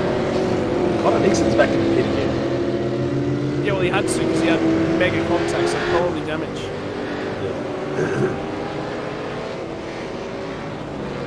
So, the field is going to condense itself in laps. There'll be a couple of waybyes to be done here, so Harry Dodds will get a lap back. Lamar is asking for Goss on what's the story with Nixon team split. Look, it's I personally don't like to talk about stuff like that. Well, it's just a team split. That's all it was. Team There split. was Richie at the corner. If you want to know that. there was bad blood in the water on the way out. It was not we won't talk about circumstance, but it was not a clean split. Look, I don't talk about them either way. If you want to know, I'm not a gossiper. I tend to let people go speak to the source. Drama, Steve. Drama, Steve. Whispers are whispers are whispers are whispers. It's all right for you to talk about the dramas, man. I'm a league owner. I'm the first one that gets a phone call on a Monday morning or an email or a message from someone. So I'll keep my mouth clean. If you want, I always say, if you want to know what's going on, go to the source. Don't go to the third party or fourth party. People often will come out to me and say, "Oh, what's going on here? What's going on there?" I said, "If you want to know, speak to the people. I'm not the bushcraft telegraph." But thank you for participating and joining and asking questions. Blow to the water, chum. Shouldn't he join Fishy? Righto, so pit cycle's starting to shake itself out. Harry Dodds is behind race leader Kent Jones, but will send himself to the front and get his lap back, which I'm assuming Race Control probably do this time by. That will neutralise the field. Dave Coleman's coming in for a fresh set of rubber. Yeah, that pit's just been closed as well, so this pit of his is going to cost him a lot of positions.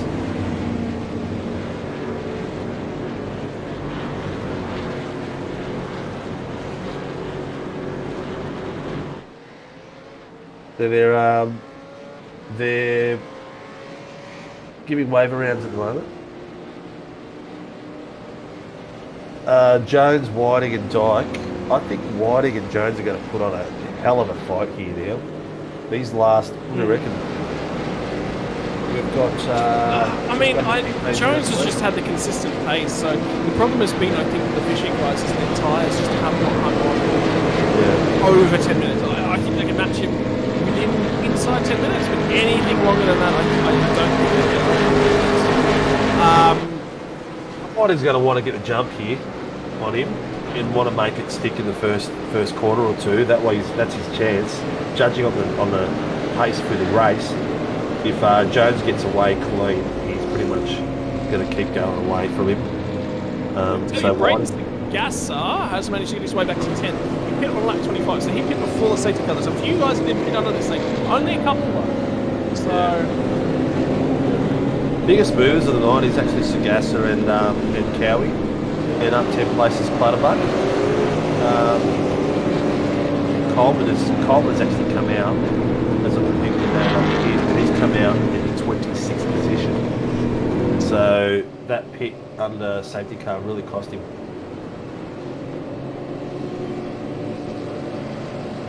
Yep, 10 minutes to go, and it's going to be hell for leather. You've got to go late if you can, Jones. You cannot give anyone. So there's two ways you can jump these restarts, Steve. You can either go very early and everyone's sitting there waiting for you to go late and catch them all napping. Yep. Or you go very long. Late, yeah. I'll go right. You can't. You've got to wait for the safety car to get the pit. So, still here, is it? Yeah.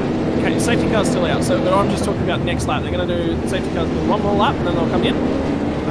The only driver still circulating yet to catch the train was Harry Dodds after receiving the waiver out. So Dodds has got an onus here. I think he's just got to accept where he is on track and just pick up the pieces of the cars that fall off, but stay on the lead lap is going to be Harry Dodds' issue. Not to pick on Harry, but is he the new Sinkovic or?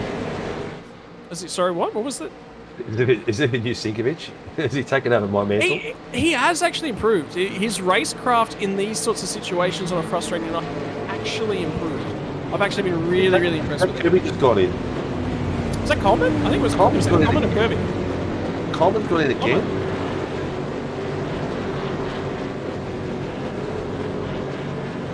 So is Dave Coleman pulling the other strategy of go to the rear, see what you can pick up? Because if he's not up here and not a part of everything, unless his car didn't refuel out of the pit stop, unless there was an issue. Am I seeing things, or is he pitted twice under this safety car? Yes, he's definitely pitted twice under the safety car.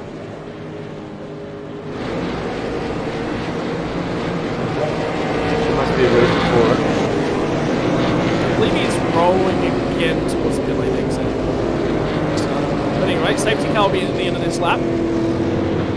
So go early and try and catch them all napping. And the other benefit of going early is that... I'm not sure what you call that corner, but that tight downhill to the right.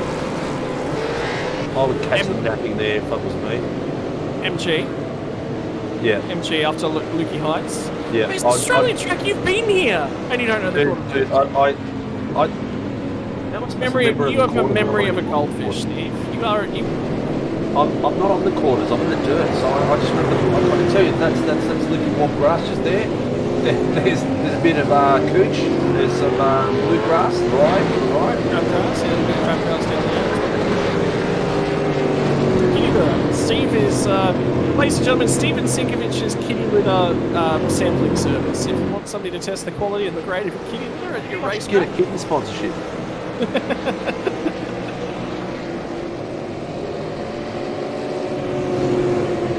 Look, somebody's got to be, somebody's got to be last. Not everyone can be a good driver, Steve. Why not be me? Look, guys, while you're all still there, thank you for checking out the background. It's just whispered in my ear like the dulcet tones of Barry White to making sure that you people like and subscribe and get yourself the opportunity to win an amazing race Grand Prix and support us out here, because we need the support we can get. You can hear my voice. So I'm still here. Here we go, safety car's going in. Yeah, the safety car's in, and once the safety car is in the lane, the leader has control. And there it is, gone very, very early because he wanted to get a run and see if he could catch everyone napping. Indeed, he has. So they will try and settle themselves back down in. Let's have a look down the amateur standings as well. I can tell you, Andrew Cowan's had an issue, and he has dropped way out of sequence. So he's in a contention of something definitely did happen. I think it was internet connection related, and he's gone to the rear of the field, and that was voluntarily because he recognised it. Under that corner there. Yep, through the southern loop, down the inside is one of the rights and racing cars on the Team X. I think that might have been Quash. Your amateur standing at the moment is Gray, Clutterbuck, Jackson up at the front end of town. Jones from Whiting, from Dyke, from Kirby, from Stewart. Oh, look at Kirby's going his way through. Ty Delaney's picked up a drive-through penalty. Right, that was the issue that caused the car. So Delaney will have to drive through a that.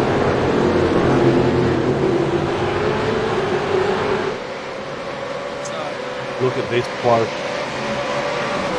Oh, 3 in a row, just fighting for that. And here comes the move down the inside. So this is on Delaney. Remember, Delaney and pedal. And that's actually not for position between those two, because that's a pro versus an M car.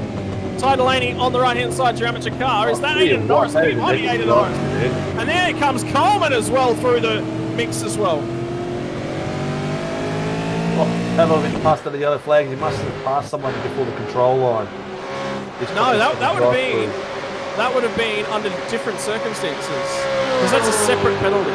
That's a separate penalty. That's a restart procedure penalty. So overtaking under yellow would have been passing somebody on the racing circuit, and Sagasa is gone. Sagasa just got contact to the rear end of his car, because you do not go into the southern loop in that direction. The direction and angle of his car was facing. Yes, Jamie Dyke now starting to cut his way through. He's up to P2. He's going to go in and search Cam Jones. See if he has anything for the race leader. Cam Jones has just about dominated the entire proceedings tonight. Had things all his own way. Ryan's still 182 behind him, so he's in a position there that he's got rid of Whiting out of there. that he could attack the front car. Yep, so move done nice and early, and getting back. Dave Coleman's trying to cut his way still through that pack, and I think that is... Right, so racing car ahead of him. Cherry, Sinkovic down the slices, dices, and grabs his spot away from buildup, albeit that's in outright class. Outright standings, not class standings. Sinkovic is at the tail end of the pro class.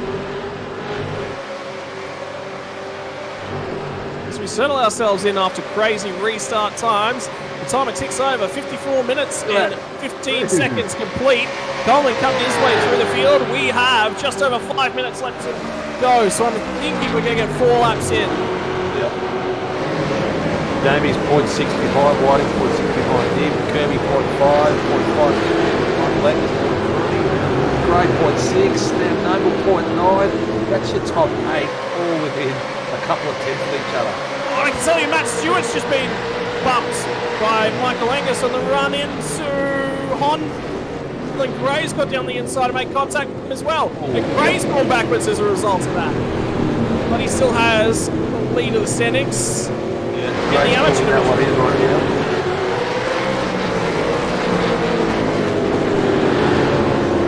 So Gray's still the leading amateur. Yeah, control. Is David Nash confirmed he's got a pro. So the next amateur after that is Clutterbug, and after that is Jay Jackson. So Dave Nash is sitting at P8 in pro standings. It's been a quiet night at the office. Yeah. He hasn't been as impactful as he has in the last few weeks.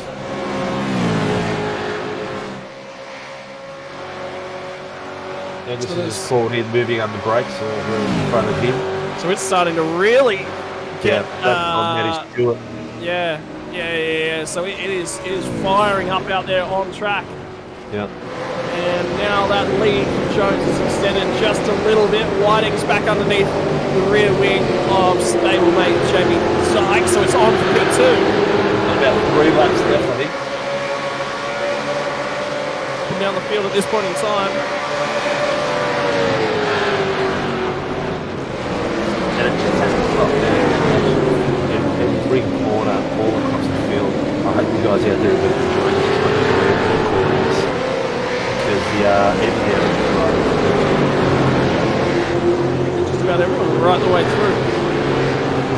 And settled itself down now. Yeah, even the tower you can see that everyone's gapped now to the top 10 is still like under a second each one, 5 tenths.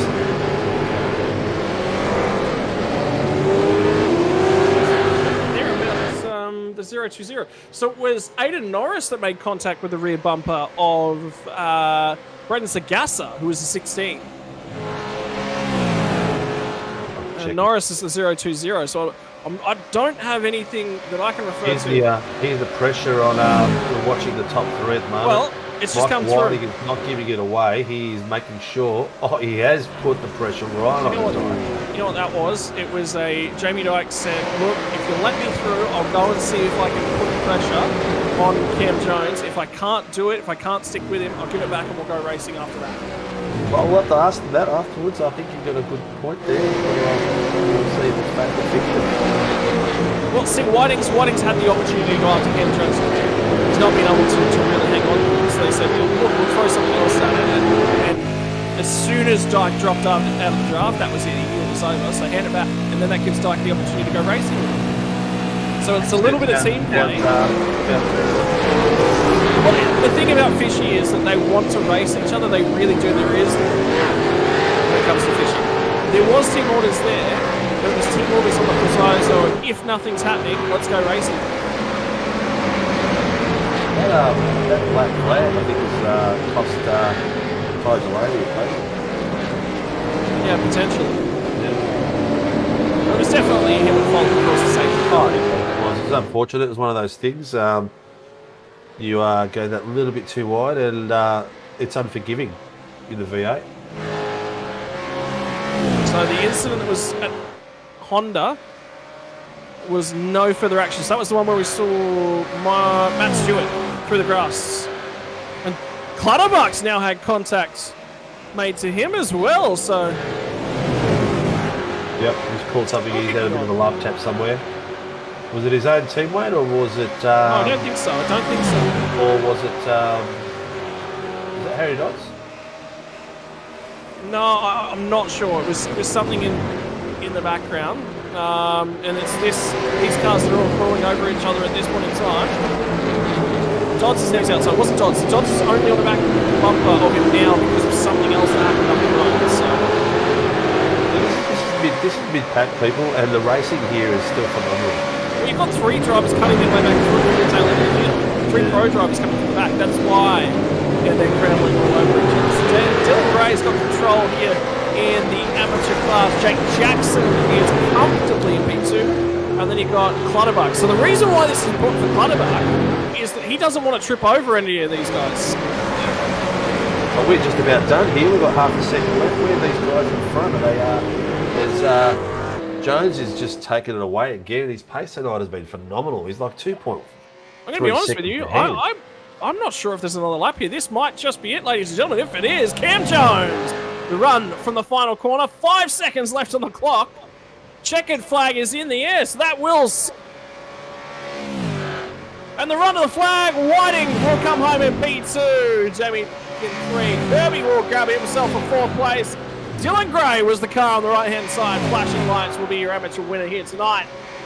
Before they sail on through in the middle of the pack. There's a car in pit lane. And I'm not 100% sure. Oh, it's Aiden Norris. He's serving a black flag. But you cannot serve a black flag on the last lap of the race, so he will have 40 seconds added to his post-race time. That was, wow. Well, people, I hope you enjoyed that as much as we did. That was, in my eyes, was spectacular. Scotty, thank you for carrying the weight tonight, considering the way I feel at the moment. Thank you. Oh, mate, I'm apologies. I hope I didn't bring the broadcast level down for your viewers out there, guys. Mate, you're always entertaining to be along with.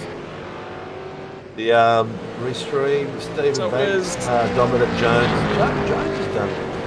You know what? That was he had that all to his own, didn't he?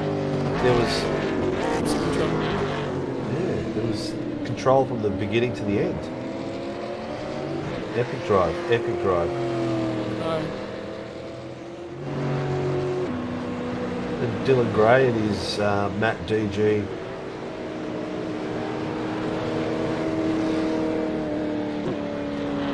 Anyway, they will settle themselves down and get into podium celebration positioning. The top 3 will end up on the start-finish straight for both classes here tonight. I think tonight is the first time there hasn't been a Team SRW in the V8 Supercar race. Yeah, because normally Brad Wall's out there carrying the flag. Always had one car in there at least. Brad was, I think Brad's had a tough weekend with the family. But congratulations to Jones, Whiting and Dyke. Epic How race. good was that? Michael Whiting celebrating beating Jamie Dyke. That hasn't happened very many times. It'll be interesting to see if that was team orders. I'll be make sure we don't forget to ask that question as they come through. Somebody is absolutely ripping shreds off of their tyres in the background. I think it was Jake Jackson actually. Yeah, the boys do love to let their hair down after a night. I mean, it's an hour of racing, and to finish the night off. Yeah. No, I've just realised that there's a burnout pad on the way through to pit lane on the left-hand side of that, and guess who is over there ripping it up as they normally are, and how we first guessed. It's not just Scalzi. Who's better at ripping skids than Scalzi? Aiden Norris is. You bet he is. So, ladies and gentlemen, the entire Right Sim Racing boys are saying sayonara to their rear tyres over at a burnout pad, as our Podium does the same to the front straight. Nice, you know what? Nice work. at this rate, we are going to have ourselves a complete and utter SRW TV burnout competition. You're just taking the words, literally taking the words out of my mouth. There is a skid pan on one of the tracks, and I don't know which one it is. Well, there's one here. People, this week, probably on Thursday night, we're going to have the server open at Bathurst, and all we want, and all we're going to be doing is not watching your race, not watching your pure laps. We're going to be focusing our camera on the jump. And what we want is people to come out, that's going to be open for an hour, come out and do the best jump you can, and we're going to do a little bit of montage for it. It's going to go on our review show, it's going to go on YouTube as well as a separate clip. And I think after this conversation we just had now, there is a skid pan on one of the tracks, and I can't remember which one it is. I think it might be Oran Park or Winton. It's not Oran Park, I'm saying it's not Oran Park. It must be Winton on the inside, and I think we might have to organise a burnout night and have viewers pick the best burnout. See, it's actually disappointing that City Motorsport Park's not here because we could do the drag strip and burnout pad at City Motorsport Park. That would be great. That would be great. And you know what? That sort of craziness is right up SRW's alley. The amount of New Zealand drift tracks that are out there. Bruce Taddock, that's who was missing. Bruce Taddock. Come on, man. Yeah. Probably just but anyway. Alright, ladies and gentlemen, we're going to cut to podium celebrations. We might start with the amateur division here tonight, as they normally get second best. I don't think Clutterbuck is available to have a chat to us, but we'll start off with P2 from our amateur division here tonight. Jake Jackson, that went pretty good to start off with. You were looking like you're right up there and amongst it. Then pretty bad for the middle, but hey, you put it all back together at the end. Yeah, pretty bad, and then went. Yeah, sorry, it was good, then bad, and then somehow pulled through at the end. Mate, up and down. Obviously, there was a drive-through penalty involved in that, but a safety car restart at the very, very end. You pulled away from that one quite in a really nice spot. Oh, was this your initial start? So Chris Miller just did not get away good at all. Yeah, it was a bit of a. Everyone was very bunched up off the start. And oh! I got no contact. Yeah, no contact. Very lucky off the start. There was another accident, but I just had a Moses moment, drove straight through everyone. But yeah, I accidentally hit Coleman out of turn 3, and that gave me the drive-through, and then sent myself back again. But yeah, pretty pleased where we ended up. In terms of things overall, mate, obviously it's starting to come together. Every time I see an amateur championship, why does your name find its way into the amateur standings? Is there some sandbagging that goes on in qualifying? Or, I didn't qualify for this series. It's just where I've got put up. So, I don't know. It's where they want to put me, and that's where I race. But I end up working my way towards the end of the pro field by the end of the race anyway, so... Yeah, that might be short-lived, that amateur status, mate. It's alpha, mate. We've been through this last week. It's alpha. A for alpha. It was a good drive again, mate. Yeah, you got tangled up in a few incidents, but, you know, you happy with the way the car was handling? Yeah. I'm not the greatest fan of these cars all the time. I've only jumped in them for this season because I watched all last season. That has been crew chief for Matt and Braden, and then it looks so much fun, but I want to have a crack at it. So I'm starting to get the hang of it now, but it'd be good to actually have a race that's clean and not give myself a penalty. Well, congratulations this night, mate. Somebody's just jumped in a car like this. That's pretty epic movements, mate. That's good. Yeah, too easy. Thanks, Louise. Congratulations, mate. Who makes it possible for you and the boys over at 1-9? Yeah, 1-9 MX Raps. And you, Scotty, for being a champion, you know. Don't lie to my face like that. You know it. Thank you very much, Jake. You have a bang up night, mate, and I'll look forward to beating you again in a TCA. Oh, good luck with that. See you, mate. Later. Oh, all right. We'll take one step further up the podium from an amateur setting. We'll talk to tonight's race winner, Dylan, mixing it up with the pros, Gray. That was an awesome race night all along. You were side by side for just about every lap of the race with someone up and down the field, mate. But you weren't actually racing them for track position. How'd that work out? I don't know. Probably too much of Daytona. So a lot of practice has gone in this week and everything was coming up trumps in terms of things. Didn't look like you sort of wiggled, faltered, or had much of an issue all out the night. Amateurs sort of under control, but the racing right around where you were was just fantastic, mate. It was good up until I think it was lap 34 at Honda. I got my first got a 4X, and I was keeping it clean for the whole race, and then I got car contact from Michael Angus, which he had nothing to do with it, but otherwise I kept my nose clean, which was the main thing.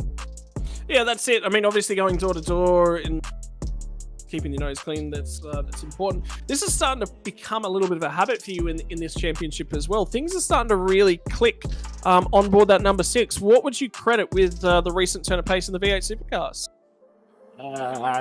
Too much practice. Too much free time. Listen, Mum, Dad, if you're listening, kick him off the sim rig. We're sick of it. We don't want to talk to him each and every week. You know, you can have a few weeks out.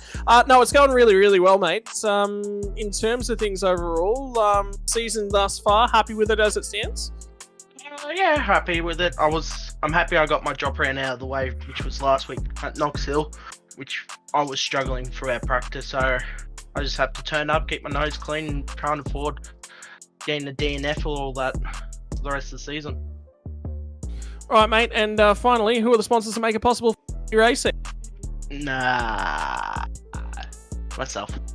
You've got to thank Mum and Dad, for Christ's sake. They're listening. No, they're going off to bed. Hey, congratulations, and we'll see you again, I'm pretty sure, next week, mate. Have a lovely Sunday night. Yeah, Tuesday night. Supercars again. All right, mate. See you then. See ya. Okay, buddy. And that concludes Podium from the amateur class. Congratulations to Dylan Gray, Jake Jackson. In third place in the amateurs was Clutterbuck, coming from TMX Racing, who's not available for an interview here tonight. We'll take one step further forwards, and we're speaking to Mr. Cranky Pants himself. There was a little bit of a cranky drive in the middle of all. What are you talking about? When did you drop a long way back? I had a feeling you'd be probably a little bit annoyed. Yeah, that was nothing. That was just Phillip Island, wasn't it? No, that was me being careful because I'd rather go off to myself than risk coming into contact with a driver that was suspected of 2 incidents. Fair call, fair call. Look, question for you. Yeah. Did you and Whiting swap positions so you could have a crack at Yeah, James? Or... I shouldn't have taken that bloody deal. It screwed me over. You would have had him later on in the race. No, I would have had him early on in that stint right after safety car if I didn't make that deal. But I made the deal and I thought, oh, I'm a bloody good bloke. I'm not Max Verstappen. I'll stick to my word. Or a Sebastian Vettel, multi-51, multi-21. Yeah, so, yeah. I said I'd give him the spot back. I gave him the spot back, and I just ran out of time to have a dip. So that's exactly the way we called it. I said to the boys here, he's going to have a crack, but I picked up pretty early on that you wanted to give the spot back as early as possible so you had enough time to try and have a crack back at him. That was the plan? Yeah. All right, yeah. So there are team orders when you can potentially advance, but it's always open and honest. No, that's not team orders. That's me keeping a good reputation with my word. No, I meant team orders so you can have a crack at Cam. That's team orders, mate. Yeah. All right. Anyway, look, obviously not the easiest of races here tonight. And we talked all about looking after those tyres. You look like you were hanging onto the car a lot better than everyone else around you. What's the secret to Jamie Dyke? Is it cuddling up at night and kissing the tyres and telling them that you'll look after them tomorrow? No, there was no secret. I just overcut everyone, so I had fresher tyres. But this was, I've said all week, this is the track that I was going to be least consistent at and least favourable. So, you know, I'll take a third. It only puts me, I think I'll lose the championship lead by 6 points, 1 position to Cam, so still pretty tight. Anything can happen. This is very true, mate. This is very true. And at the halfway mark of the season, do you have any words about Dave of how graciously he should be about handing over the championship?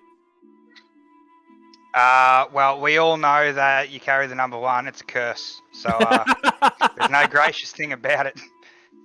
All right, 6. So the number 1, so bet on between you and Cameron Jones. Whoever gets it has to run the number 1 next season, right? I don't have to, but it's a curse. Well, Coleman dropped 12 places. So Shocking. anyway, all right, mate. Have you got that list of sponsors ready to go? Do you want to give you a few more moments just to bring it up? The boss hasn't done it in a while. He can do it again. Oh, here we go. He bet me. He can take the honour. He makes a deal with you, and your response is to make him do all the thanking. So thank you very much, Jamie. Have a cracking night, mate. Before you go, have you been practicing? No. No, you don't know what I'm talking about. I'm talking about something special. Have you been practicing? I don't practice for anything. I haven't even practiced for Logitech yet. I'm talking about our little deal. No, I haven't practiced. Still haven't practiced. All right. I'll wing everything. People, you will find out in the coming weeks what we're talking about. It's a secret mission that I've given Dikey, and he better be up for the game. I'll go good. Don't worry. Have a good night, mate. You deserve the rest, and we'll go talk to the Kingfish. Have a good one, boys. Cheers, man. Well, moving one step further up the podium, ladies and gentlemen, sitting now to Team Boss at Fishy Motorsports, and a man that's probably got a grin from ear to ear. Says he made a deal with the devil tonight, and the devil come off one better. Made a deal with the devil? What have I missed? You are the devil, apparently. Okay, right, mate. I couldn't catch Cam, to be honest. He had a rocket in that car tonight, so he did well. So well done to Cam. Gave Jamie a bit of a crack at Cam the last couple of laps, but he couldn't get there either, so he gave it back to me. So, but it was a good race. 0 incidents. Just kept myself clean, really. So yeah, it looked like at the end it was going to be the restart. The safety car was going to be your best opportunity, and if he got out, it was just going to move away like he had been all night. Is that the way you guys were looking at it? yeah, pretty much, mate. If I couldn't get him at Honda at the first restart, it wasn't going to happen. And he pulled away, and yeah, the car was super fast tonight. So yeah, he looked like he was on rails tonight. Yeah, 100%. I think he was on the hot and spicy, to be honest. Hot and spicy? Yeah, he definitely was finger licking good tonight, that's for sure. All right. You were my favourite for tonight. I thought you were going to take it out, but second's still pretty good. Mate, I generally go, not trying to pump my nose up, but I generally go all right at Phillip Island. But, mate, Cam had us all done over tonight. So, but I'll still take P2. Got one over Dikey, so I'll take that any day of the week. Yeah, that's what I was about to say, mate. And it puts you in a good position for the championship as well. Yep, 100%. Most importantly, can we just say how poor that third place driver is? He's alright. He's just no good at all. That guy's just nothing. Don't worry about him. I'm sure he'll be listening. Oh yeah. We that's the whole reason I'm even saying it. Oh god. Congratulations here, mate. He sent you up the garden path. He said, I'm not going to list the sponsors off. The team boss is next up. That's his responsibility. He's got to look after. I've got one more question before you go into that, mate. I'm not prejudiced against leagues. How'd the boys go in the pre-qual? You had in the pre-qual for Fishy Boys. 5 out of 6 in the top 20. Nice. So that puts you guys to the next stage? Everyone stays there till the end. You got to make it to the top 20 in the final standings to get into the race. To get into that. Okay, so you're in a good position. Yeah. So far, so good. 3 to go. Excellent, mate. Excellent. Well, good luck with that. And now I'll let you do your sponsors. No worries. Big shout out to West End Motor Group, Precision Sim Training, Battery Warehouse, Airlie Beach, Adrenaline Images, Infinity Designs, DC Shades, and Precision Sim Training. Ladies and gentlemen, Michael Whiting finishes P2 tonight as the quickest of the boys with the Fishers. Congratulations, mate. Cheers, mate. See you next week. Cheers, mate. And Jamie's just informed us that Michael's already used his drop round for the series. Yep, so he'll have to perform absolutely top draw for the remainder of the series. Ladies and gentlemen, tonight's race winner and man who pretty much owned it by a country mile. It's start practice that we did before the race, Cam. That worked wonders, mate. So you're welcome. Yeah, I'll have to do that more often. Yeah. The way you drove that, mate, was reminiscent of watching Rocky 2. And I'm just wondering if you were like Dolph Lundgren full of steroids for tonight, because you just tore it apart. You were so far ahead. You're like driving on rails, man. Yeah, my heart kind of sunk when the safety car came out, but I knew I had pace, so just eyes forward and not watch Dikey and Mike in the background. Yeah, I was going to say that. I just said to Michael that was going to be their only chance. It was they had to get in front of you on the safety car. Otherwise, you were just going to pull away. You were just the next level tonight, mate. It just felt comfortable in the car. Yeah, I've done a lot of laps here, so it just agrees with me. Yeah. Is this one of your favourites? Yeah, definitely. I was going to chime in there and say I think it's all the KFC you had beforehand. Definitely the 10-pack of Wicked Wings before. Yeah. If you're looking for the performance advantage, local KFC, hit them up. In terms of championship standings, Jamie obviously jumped on and said, "Oh, look, I mean, Cam will have me now by 6 points. That's one spot." So the eyes go forward now to the remainder of the rounds. Is there a bogey round that's hanging in the water for you? Because you've got to be clean, you've got to be consistent right throughout to win a championship. And, you know, with the quality of guys you've got up the front, it's basically podium every week from here to the end. Yeah, Brands Hatch is a bit of a nervous one for me, but just keep it clean and finish the race and take it as it comes. In terms of things, obviously, I don't get the better traps a whole bunch throughout the series. What other stuff are you competing in right the way through? Obviously, there's Logitech on the horizon, and I believe you said earlier on the piece that you've done a fair bit of laps as preparation for that. Yeah, no, I never signed up for Logitech. I wish I did. I just don't think I can commit the time to it to be as good as you need to be in it. But yeah, mainly just scops, and I do East Coast on a Tuesday night as well. Yep, so just 3 V8 Supercars. Yeah, there's not enough time for most people throughout the week, and obviously signing up for any more than that, just a bit crazy if you're asking me. But anyway, mate, congratulations here tonight. And the big one on the side of the car, I'm assuming that's the only sponsor to thank here tonight, or is there others? KFC and Lake Edge on the bonnet, the big Pelican. He's good luck. That's it. The Lake Edge Pelican is going to be the lucky charm that sends Cam Jones to your series lead after this point in the season, ladies and gentlemen. Congratulations, driver of the 019, Cam Jones. Cheers, boys. Well done, Cam. Good luck, mate, for the rest of the season. Thank you.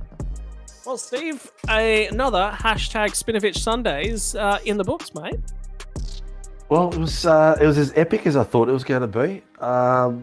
This track is awesome to watch of any motorsport, and these boys from the top, very top, from Jones all the way down to your Cowies, your Delaney's, your Peter Pavs, all put a fantastic show off tonight, and hats off to all of them, mate.